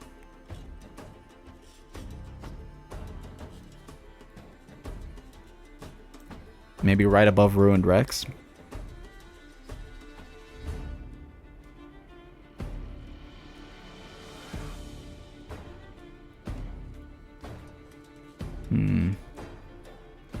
Maybe.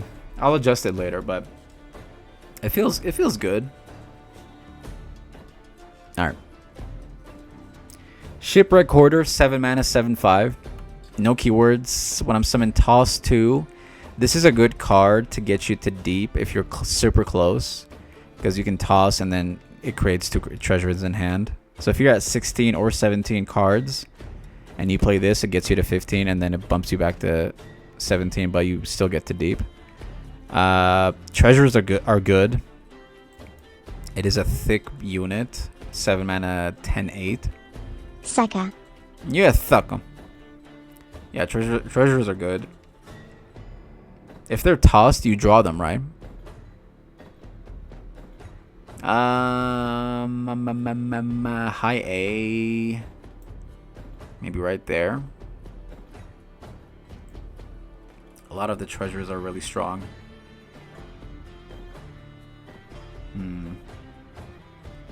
I'm comparing. I don't think it's stronger than Mega Tusk. I think it's. That you. Hush!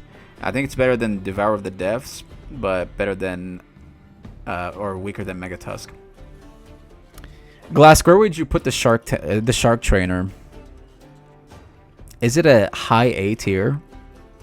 You hush. Answer me. Would you say this is a high A or like weaker?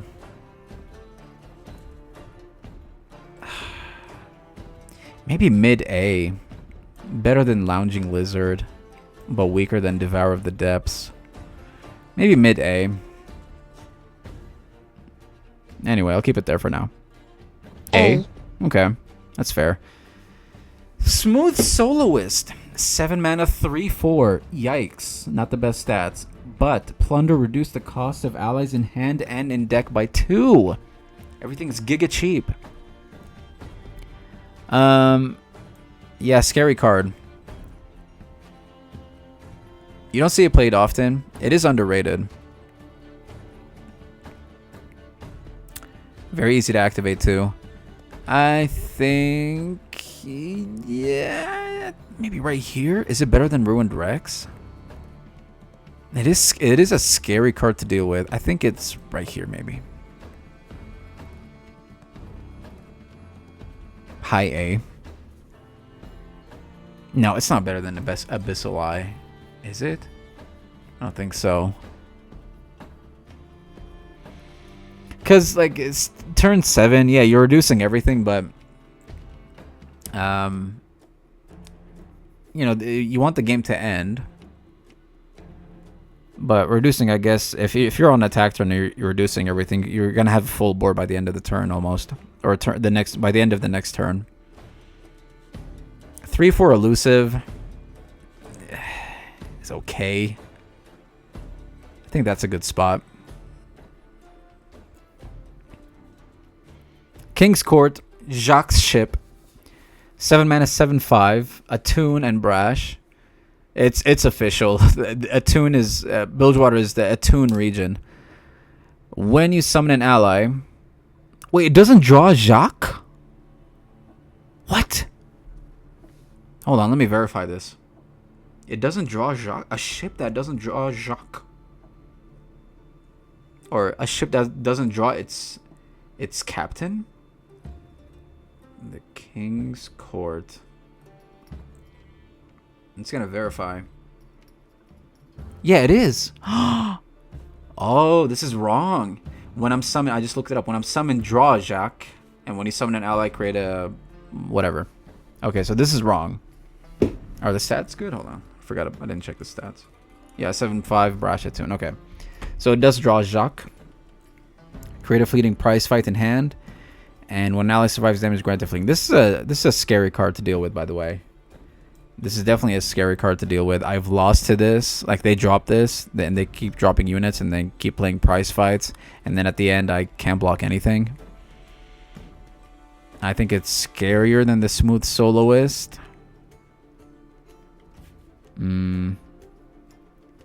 Right here. High A for sure.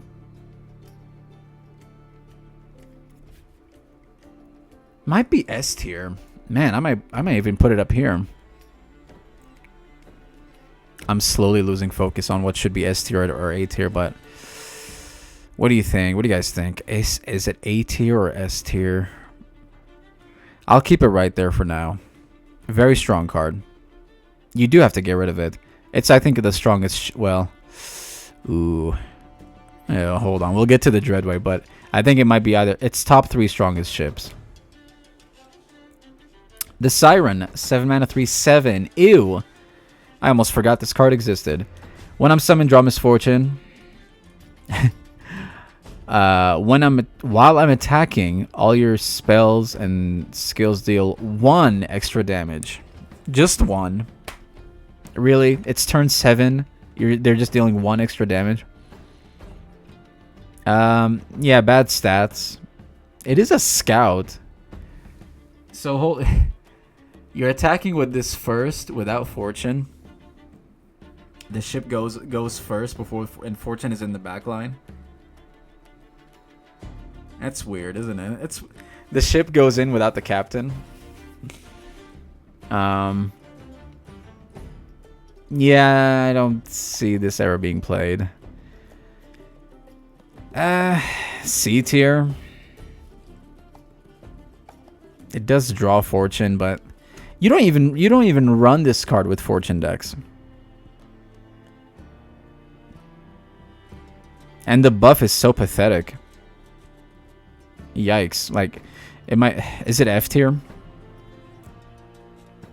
I think it's F tier. I think it's the strongest F tier. This is the strongest F tier. 7 mana. 3/7. Ugh.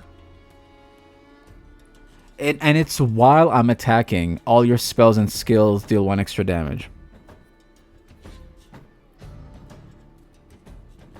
It is a beefy scout, though. It can't be F tier. Hold on, maybe I'm being harsh.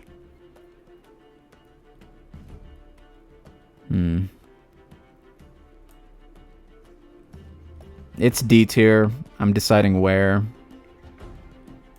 Let me put this. Well,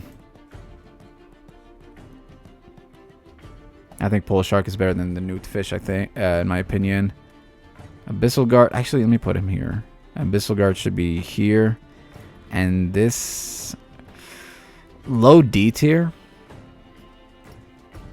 Let me know if you guys agree. Okay. Wizened Helmsman. 7 mana, 5/5.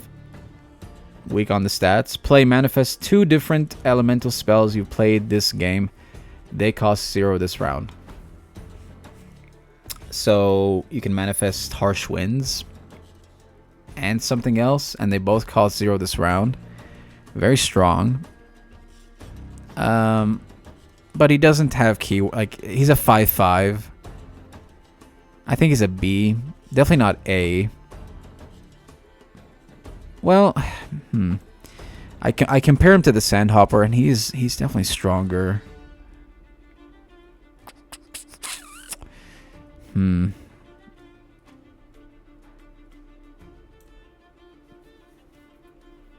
He can definitely turn the game around. 2 different elemental spell you played this game. So, Buried in Ice is not elemental, is it? I'd have to check on elemental cards. Elemental spells lore. Sorry, give me a sec. List of elemental. Okay, so there's Flash Freeze, Winter's Breath, Avalanche, Harsh Winds, Glacial Storm from Anivia, Brittle Steel, Flash Freeze, Ashes, Flash Freeze, Crystal Arrow, Harsh Winds, Shatter. Steel Tempest is elemental. That's crazy. Molten Breath, Trundle's Icequake, Ice Shard. Buried in Ice. Okay, so Buried in Ice is elemental. So you can have a 0 cost. Is that right? You can have a 0 cost Buried in Ice? But you have to make sure you've only played one other 2. It's one of the 2. There's a lot of elemental spells, my gosh. Okay. Well, in that case, I think he's still A, but I don't think he's...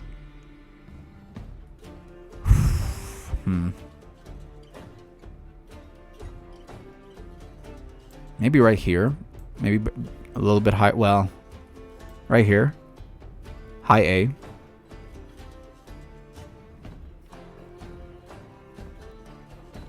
Okay. That's a good spot.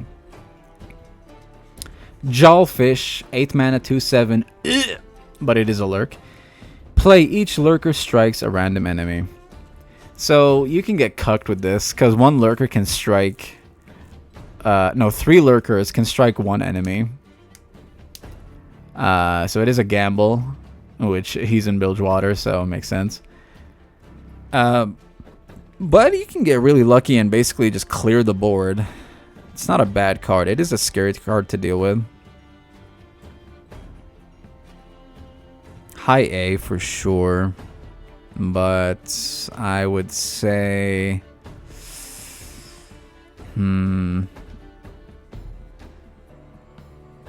maybe right here. It can't be better than the Devourer, can it? Or Megatusk? It's definitely not stronger than Megatusk. Hold on, let me rethink this.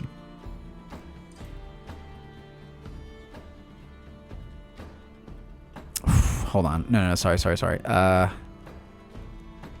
It is basically a ruination. Well, not ruination, but a board wipe.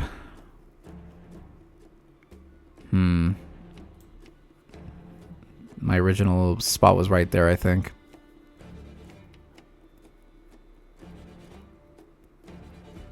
Okay. Yeah, strong card. I don't know if I run it with my lurk deck. I don't think I do. I think I grab 1 copy, though. Alright, we'll keep it there. Nagakiboros, 8 mana, 5/8. Fearsome. Good HP, a little bit weak on the attack. Actually, very weak on the attack and fearsome, but you don't really need it for that.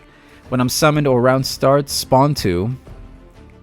Then, if your strongest tentacle has 12 plus power, create the Tantrum, which is basically game winning. So, S tier, you have to get rid of this card. If they have enough tentacles, they basically won the game with this thing. It's hold on, round star spawn 2. Then if your strongest tentacle, yeah. So they every round, if they have enough tentacles, they do the Tantrum. So you have to get rid of this card. It's not stronger than C's Voice. Well, actually, hold on. You need the tentacles to be 12 plus power though. which is, you know, this is hard to kill. First of all, I don't think it's stronger than BB, but stronger than Slotbot. So, second S tier. Okay, very strong card. Riptide Rex, 8 mana, 7/5. Weak stats: Plunder, plays Cannon Barrage 7 times on randomly target enemies. Cannon Barrage, I believe, is a deal 2. If they're dead, deal 1 to the Nexus. Let me verify. We still took 2 hours with this. With I think every tier list is gonna take 2 hours minimum, which is fine. Riptide Rex, lore. Okay.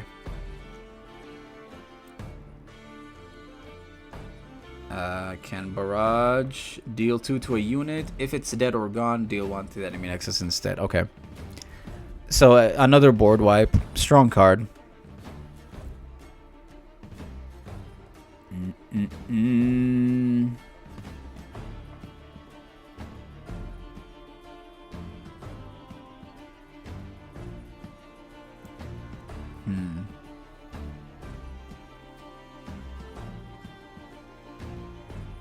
Is it S tier?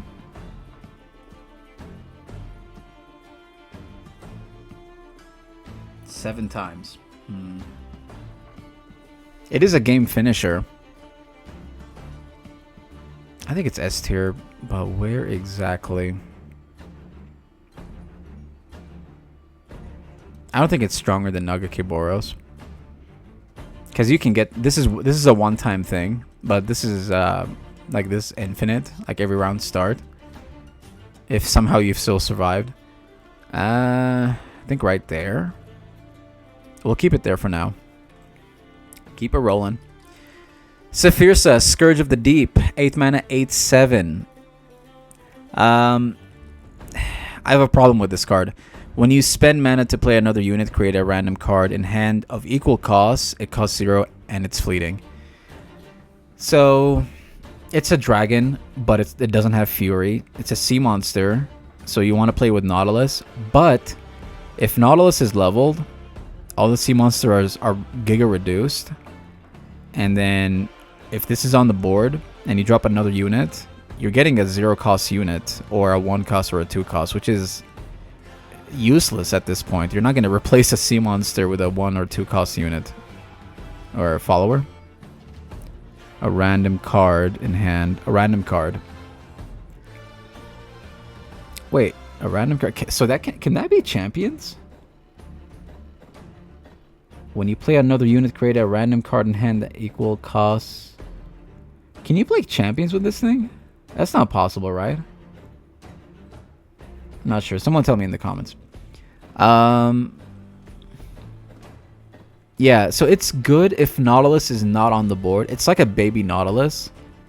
Like when you play another sea monster, they're not reduced. You get another unit that's 7 or 8, 5, 6, 7, 8 cost. So if you don't have Nautilus, this is a good substitute. I guess you're getting good value. But that's the only way to play it is if you don't find Nautilus, this is a good substitute. So in that case, I guess it's a good card.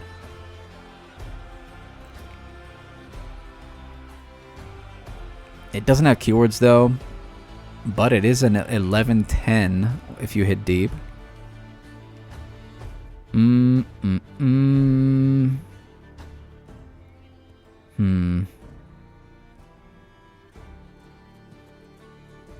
Maybe right here. I'll leave it there for now. Okay. The Dreadway. Definitely the scariest ship.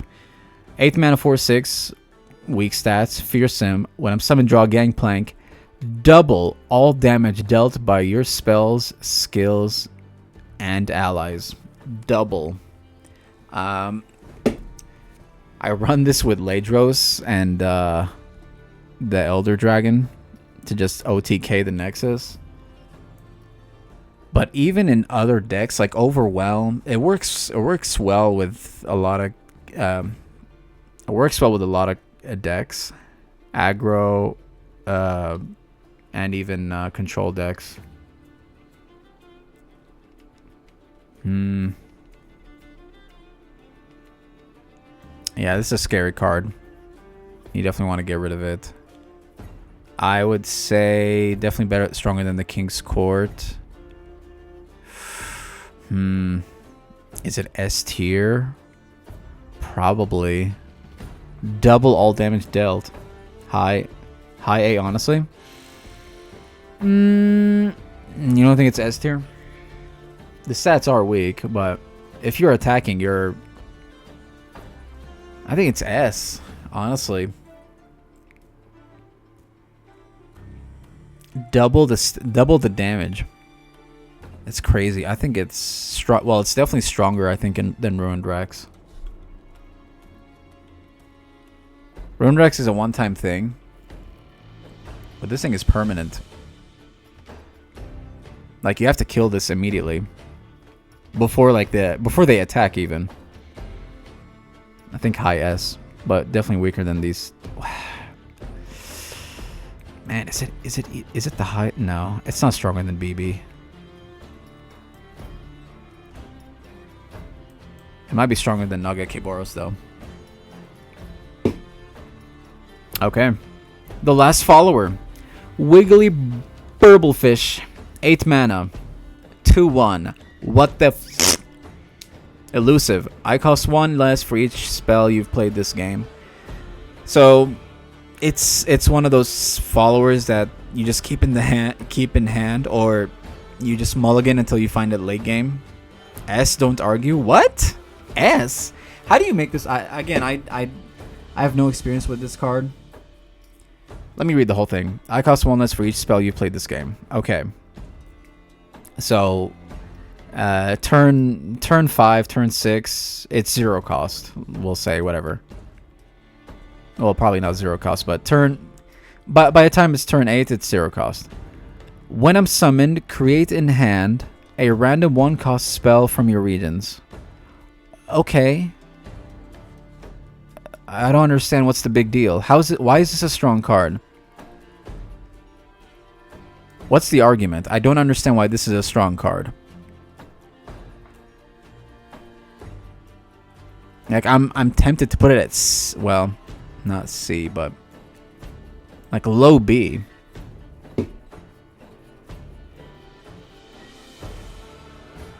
I don't understand why this is a strong card. I've seen people play it and making it work, but I can't remember how.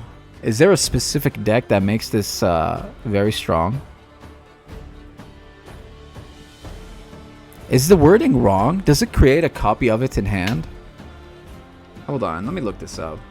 Maybe this is not updated.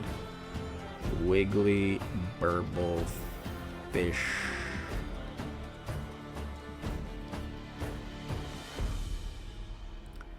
I cost 1 less when I'm summoning created. Nope, it's the same.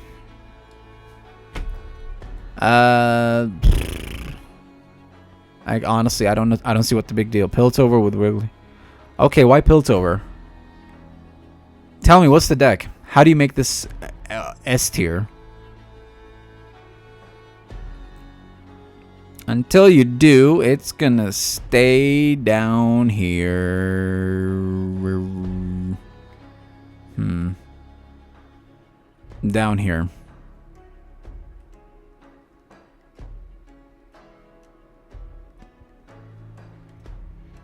Alright, let's get to champions. Fizz, strongest one, without a doubt. Neela.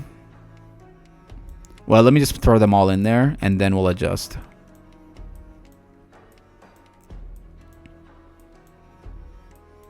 Okay.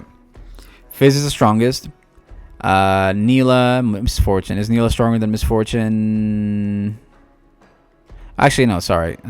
Crap. Can I put him back? I can't. Whatever. Alright, I'll adjust this. Nami is stronger than Fortune. Pike is definitely the weakest.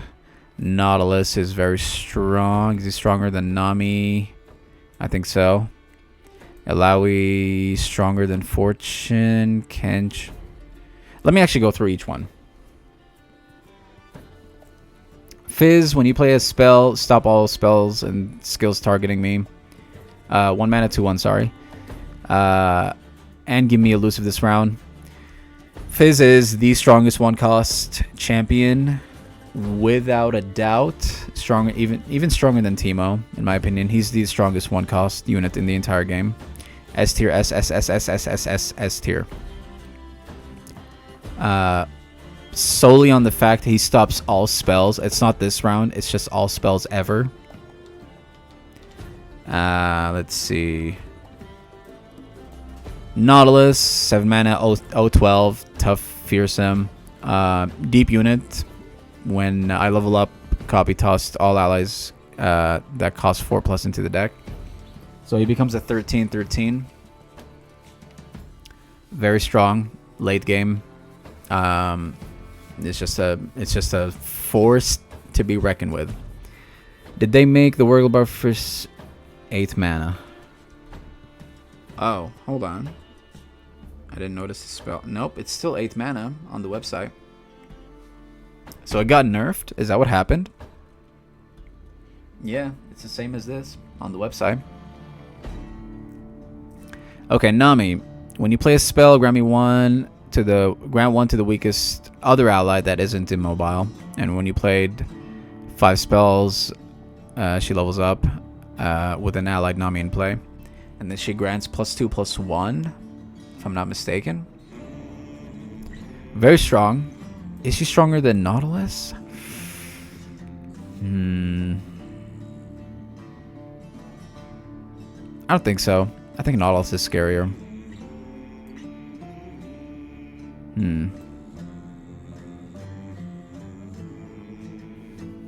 I'll put her at right behind Nautilus. Ilawi, attack, spawn, 4 mana, 2/6. Chunky, weak attack. Attack spawn 1, which is a 1/1 tentacle.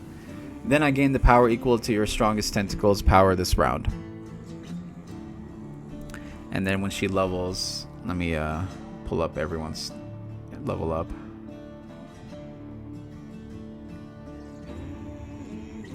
And then when she levels up, she's a 4 mana 3/7. When you spawn, increase its value by 1.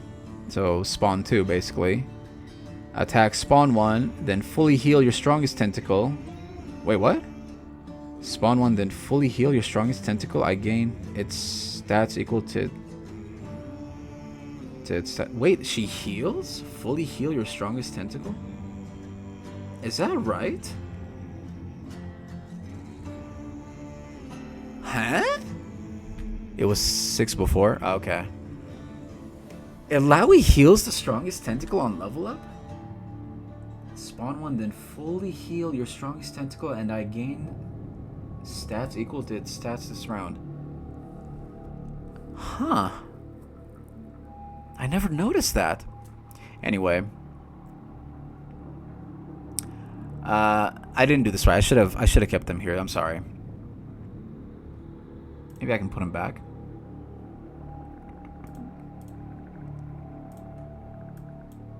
No, there's no way. Alright, sorry about that. I rushed into it. Okay. Fortune, I think, is definitely on the weaker side. She's definitely better than Pike. Because her level up takes forever. I'm gonna adjust and then talk about each of them. Gangplank, stronger than Neela? I don't think so. Kench, weaker than GP. He does well with freezes. Jacques.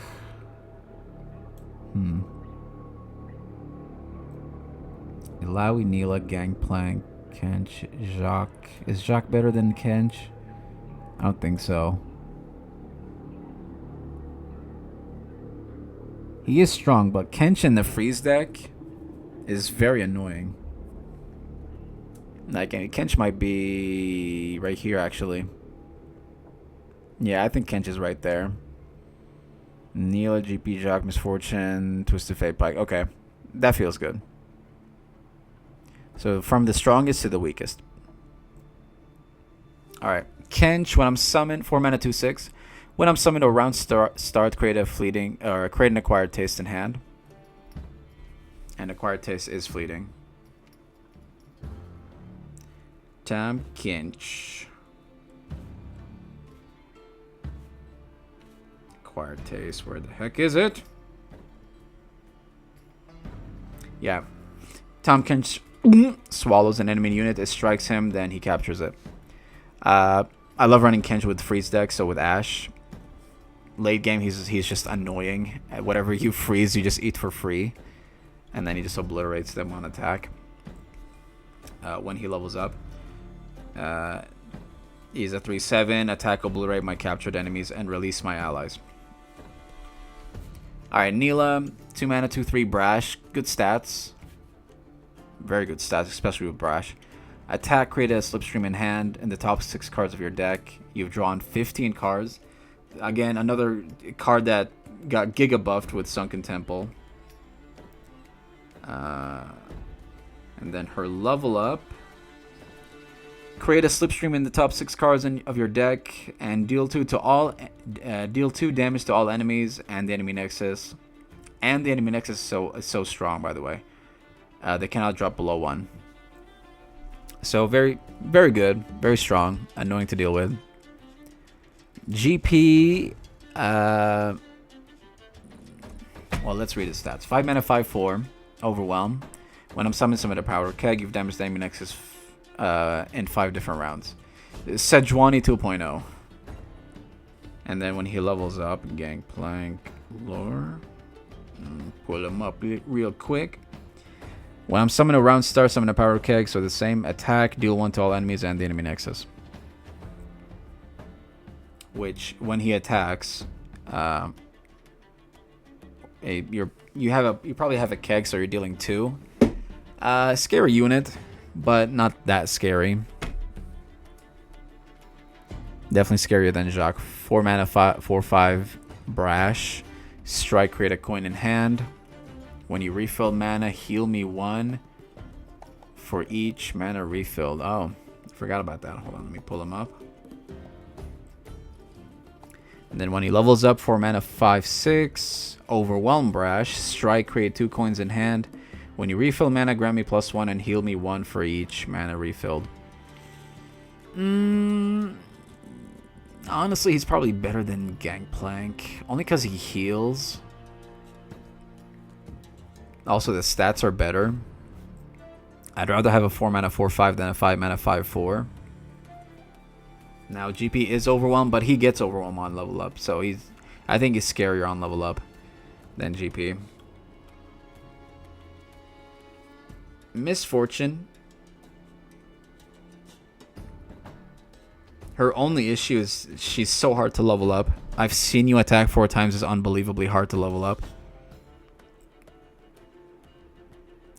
3 mana, 3/3. When allies attack, deal 1 to all battling enemies and the enemy nexus. Her level up is strong though. 3 mana, 4/4. She becomes a 3 mana, 4/4. Overwhelm. When allies attack, deal 1 3 times to all battling enemies and the enemy nexus. When she levels up, she's strong, but you have to get her there, and that's pretty tough. Very easy to kill her. Sorry, I'll read that message in a sec. Twisted Fate. 4 mana, 2/2. Very weak stats. Quick attack. You're probably not even going to attack. I don't know why they even gave him quick attack. That's useless. He's always a backline unit. Almost like always a backline unit. Play a Destiny card. That's the only thing that makes him decent. You know what? Maybe he's better than Fortune. I think he's better than Fortune. No. Sorry, no way. There's no way. DF's garbage. But if you have Sunken Temple, his level up is insane. He's very annoying on level up, but he's very easy to kill. This is the issue. Twisted Fate. His level up, each round the first 3 times you play a card, I play a Destiny card, so he becomes a 3/3. Giga buffed by Sunken Temple. Like, pre-Sunken Temple, he's just garbage. Absolute garbage. But post-Sunken Temple, it bumped him up to pretty... Like, turn 5, if you somehow manage to keep him alive. Right after you drop the Sunken Temple, the turn after, he's probably leveled up. So yeah, very hard to level up, but the stats thing, like, man, he's easier to level up than Fortune, honestly. But you're getting better value with Fortune early. I'm going to keep him there. Pyke is absolutely garbage. One of the worst champions in the game. 5 mana, 1/3. Horrible stats. He is a lurk, I get that. But 3 HP as a 5 unit is very weak. And then let's pull up his stats. Or his level up.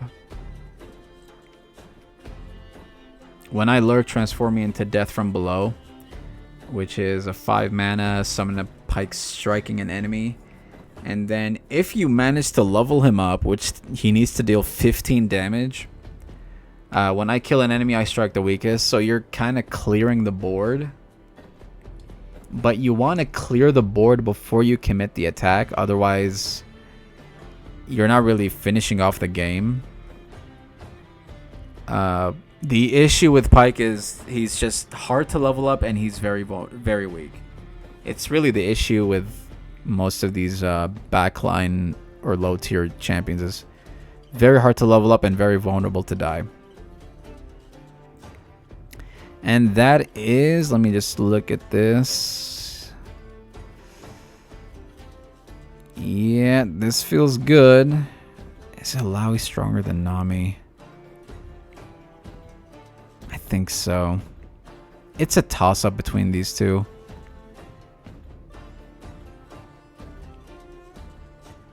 I think Alawi's scarier. But I think they're at the same power level in my opinion. I think Neela's better than Kench.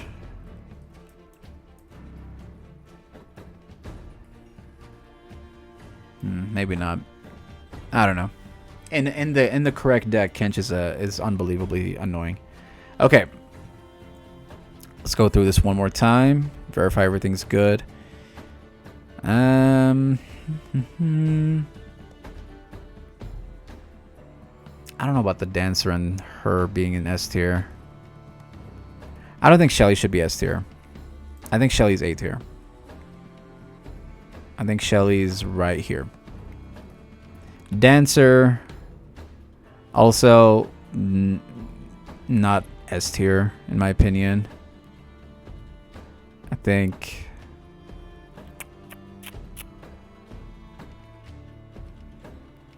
since she's very easy to kill, and you're kind of spending 5 mana on a unit that you're never gonna block with, just to drain drain the Nexus. Like it's an annoying card. You have to get rid of her, but I mean it's no BB. Let's get that out of the way. It's definitely not a BB. I think here. Okay. Crackshot, A tier, okay, Father Fury. S tier feels good, yeah. All very strong cards. I don't know about Baby Kench being in S tier. But in NAB decks, this is a very annoying card to deal with. I'll keep it there, I think.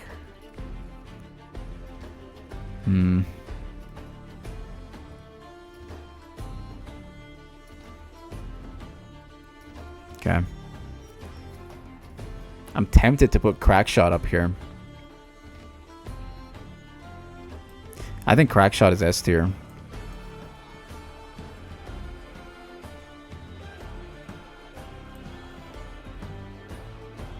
Better than the Dedicant for sure. Better than Riptide Rex? Probably. Well, I don't know. Now I'm getting carried away. I'll just keep her at high A. Father Fury, yeah. There's a lot of cards that I know by the end of the video, that like once I look back at the video, I'm gonna regret putting some cards in a certain spot, but generally they're in this area. Like if it's an S tier, it could be high A, low or S, but this is in general their spot. Alright, let's go through this one more time. Jagged Taskmaster, Abyssal Eye, okay, King's Court, High A, yep. Saphirsa, High A, or Mid A. Man, I don't think so. It can't be better than the Shipwreck Hoarder.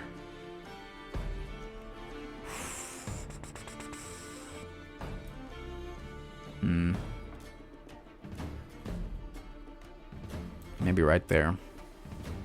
Low A.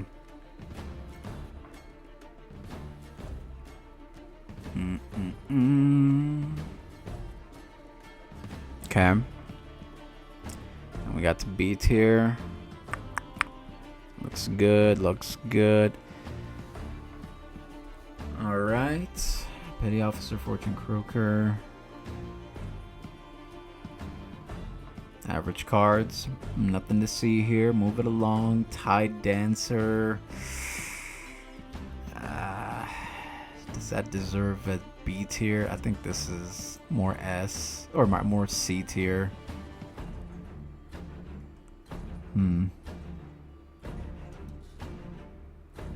I think this is C tier. I think this is C tier. I think this is also C tier. Also C tier. I think all of these need to be C tier.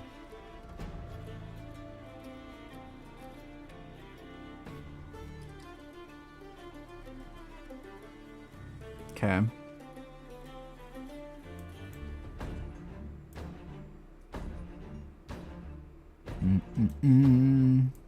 I know I'm gonna get crucified for putting Burblefish at C. There, just for the Burblefish lovers, I'll put it at high C.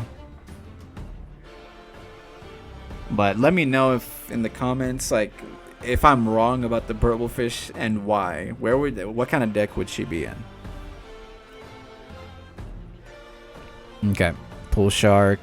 Yep. Siren. And then we got our F tiers right here.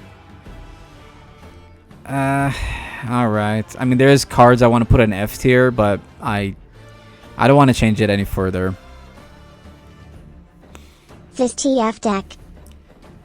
And the Burblefish? With Burblefish? Alright, let me read the comment. It was 6 before. If you have a good Nami and Fizz deck, it will be a 0 cost elusive 2/1, 3/1 pre-nerf. Oh, it was a 3/1. That generates value and you can copy with a lot of spells and keep playing 0 cost elusive. That generates value if your opponent don't have pings or AoE. Copy with a lot of spells. You can copy. Copy what? The fish is just a good combo for Fizz, Nami, TF. It was mostly annoying. That was found about it. Okay. He's basically playing around his death from below. Yeah, for Pike, you need perfect rounds to even activate him in lurk decks. Up to even when, yeah. Okay, so it did get nerfed, the Burblefish.